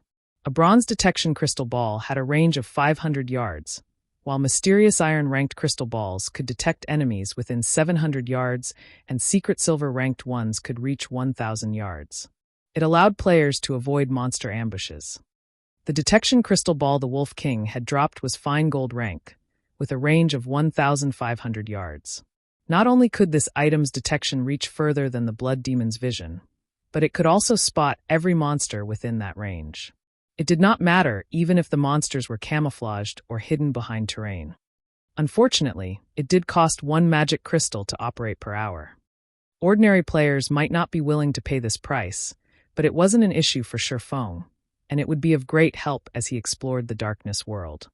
There weren't as many monsters in the Darkness World as there were on the continent of God's domain, making them troublesome to find. Since Shifeng was looking for specific targets, his hunt was even more time-consuming. With the Detection Crystal Ball, however, he could save plenty of time and avoid unnecessary battles. This will save me a ton of time. Shifeng smiled. Without hesitation, he spent 1 magic crystal to activate the Detection Crystal Ball and looked for his next target. Although Anna wouldn't be able to use her Berserk skill again for a short time, Shifeng had summoned another Tier 3 demon to assist him as soon as the demon summoning skill's cooldown had ended. With the extra Tier 3 demon, his party could slowly whittle down another level 70 Grand Lord, even without the personal guard's Berserk skill. In such a way, Shifeng continued to hunt Grand Lords in the Darkness World. As for his stamina and concentration recovery, Shifeng had used the life essence he had accumulated with the blood-refining crystal to remain battle-ready. In addition, every monster he killed in the Darkness World granted varying amounts of blood energy, which he could use to create more life essence. In the end, Shifeng grinded monsters for a full day without rest. With the help of Divine Providence, he had collected 28 Darkness Stones and 200+ Darkness Stone fragments during that time. At this rate, he should be able to collect 100 Darkness Stones in no time. In addition, he had collected over 100 pieces of level 60 Secret Silver and Fine Gold weapons and equipment.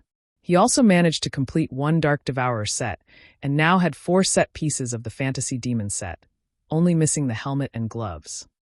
Although Shifeng was in high spirits and more than eager to continue his grind, his many years of experience in God's domain had taught him that it was important to balance work and rest properly. Although the life essence replenished his stamina and concentration, it was more of a stimulant than a replacement for actual rest.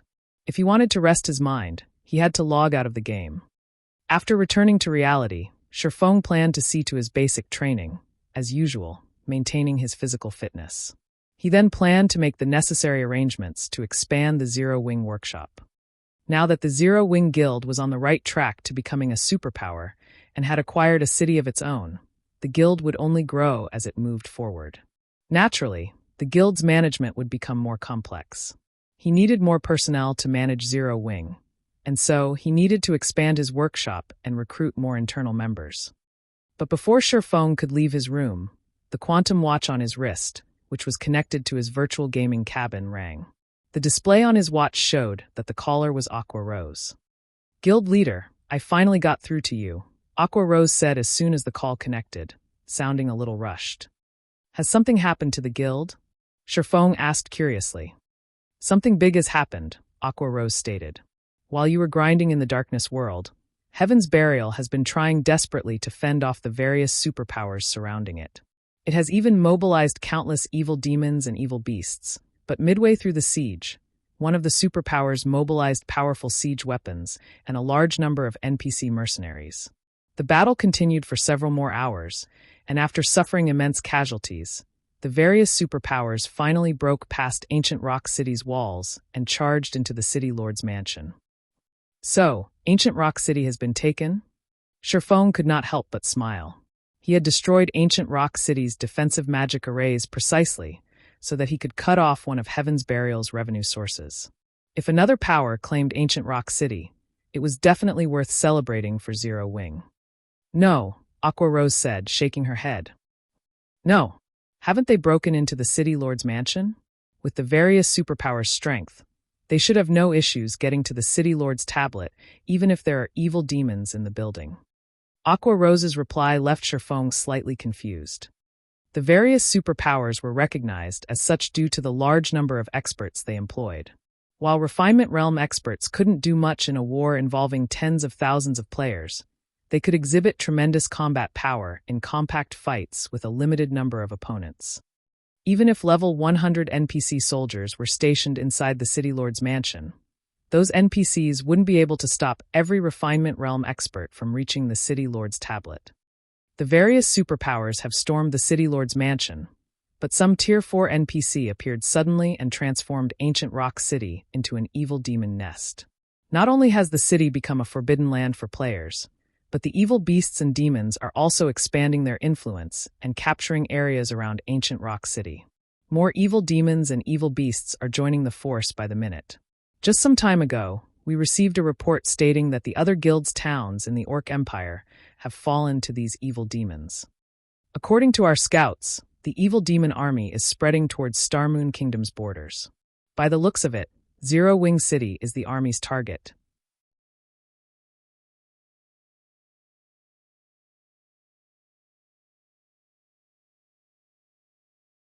Chapter 1680, Evil God's Branch Temple. Chapter 1680, Evil God's Branch Temple.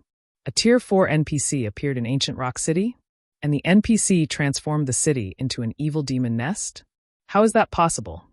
Shifeng was stunned after listening to Aqua Rose's report. Suddenly, a possibility came to mind, and he could not help but ask, "Do you have the latest image of Ancient Rock City?" "Yes, I'll send it now." Aqua Rose nodded. The fact that Ancient Rock City had become an evil demon nest had frustrated the various superpowers. Hence, they had sent plenty of scouts to investigate Ancient Rock City's current state in the hopes of wresting back control of the city.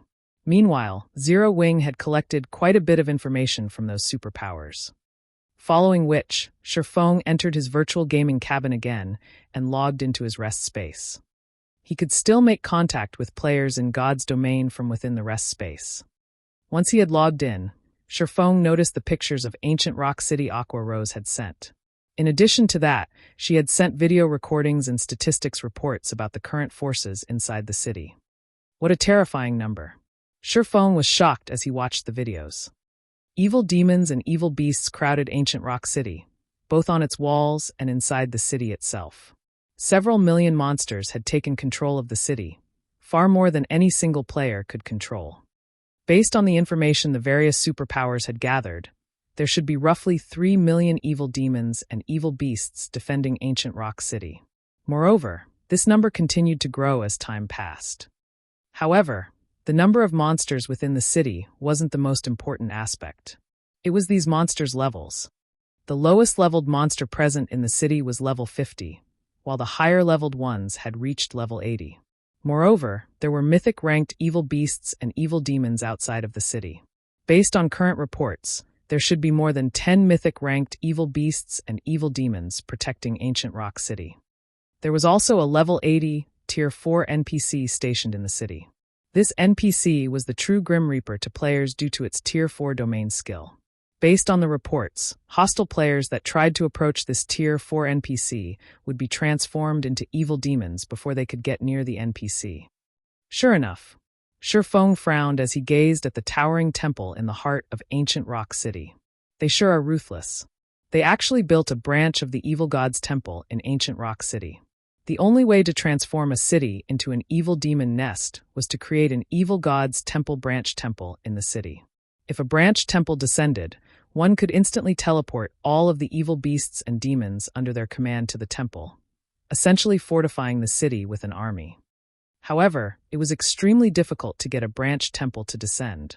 First, the descent's target must not have any defensive magic arrays, and second, one would need a large number of precious materials and souls. Once a branch temple descended, the occupied city would crumble. Although it was only a branch temple, the density of the evil energy it exuded would be horrific. This evil energy would corrupt the land the branch temple occupied, and only a Tier 5 high priest or above would be able to cleanse the corrupted land. If the land remained corrupt, ordinary players wouldn't be able to survive there. Now that a branch temple had descended, ancient Rock City had been undoubtedly crippled. The city's fate as an evil demon nest was sealed. Becoming a guild city again was practically impossible. Guild leader, what should we do? The evil demon and evil beast armies are clearly marching towards Zero Wing City. Even if we petition the kingdom's armies to suppress these monsters at the border, there are too many of them. In addition, more evil beasts and evil demons join the march as time passes. On the off chance that the kingdom's armies fail to hold off these monsters and they reach Zero Wing City, we'll definitely be in trouble, Aqua Rose expressed her concern. If such a frightening number of evil beasts and evil demons assaulted Zero Wing City, it would only be a matter of time before the city fell even if it had a stronger defensive magic array than Stone Forest Town. Mythic-ranked creatures marched alongside the evil beasts and demons towards Zero Wing City, after all. Even if Zero Wing City's defensive magic array could stop those monsters' attacks, there was a limit to how long the magic array could hold.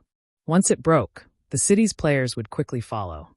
If they did not think of a plan to stop the monster army now, Zero Wing City would be finished. Shifeng felt a headache brew as he looked at the dense swarm of evil demons and evil beasts. He had never thought that Beast Emperor and Heaven's Burial had grown so powerful that they could summon a branch temple. It wasn't exactly a simple task, and the price of doing so was unimaginable. This was because the branch temple was meant to hide the main temple. If Beast Emperor and Heaven's Burial had tried to mobilize their monster armies from within Starmoon Kingdom, even if Shifeng had sat back and done nothing, the kingdom's NPCs would discover the evil god's temple within Starmoon Kingdom immediately. At that time, the kingdom would doubtlessly dispatch its armies to exterminate the temple. But a branch temple was a different story. Since Beast Emperor and Heaven's Burial teleported their monsters from the main temple to the branch temple, it was impossible to track down the main temple before these armies mobilized within the kingdom. Meanwhile, even if the branch temple were destroyed, the evil demon and evil beast armies were already outside of Starmoon Kingdom. They would not teleport back to the main temple due to the branch temple's destruction. Notify Snow and have her organize the guild's experts to coordinate with the kingdom's armies immediately. We need to stop as much of that monster army as possible. Also, figure out a way to collect as many magic crystals as possible. Before I return, have everyone put as much distance as possible between them and the monster army. That includes other guilds' members and independent players. Make sure they don't become sacrifices for that army, Shifeng ordered after giving the matter some thought. The evil god's temple had been a constant thorn in the side for God's domain's various major powers in the past. The main reason for this the temple members' ability to create evil beasts and demons through their defeated opponents. If a force weren't strong enough and tried to challenge the evil beasts and evil demons, they'd only become food for those monsters. There were two methods to keep its forces from spreading when the evil god's temple plagued a country. The first was to exterminate every evil beast and demon found with overwhelming strength, while the second was to destroy the main temple. In reality, the evil god's temples across the continent of God's domain served as evil energy transfer devices. When activated, the evil god's temples would send evil energy throughout the continent, creating a suitable environment for its evil beasts and demons.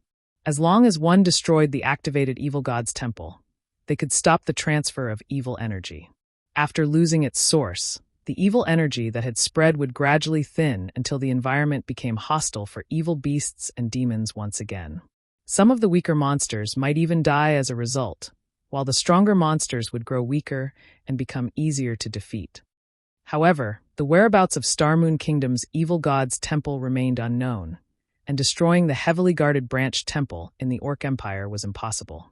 The only hope of fending off the monster army that marched towards Zero Wing City was to send expert players to work alongside the NPC armies, whittling away as many of the evil beasts and demons as possible.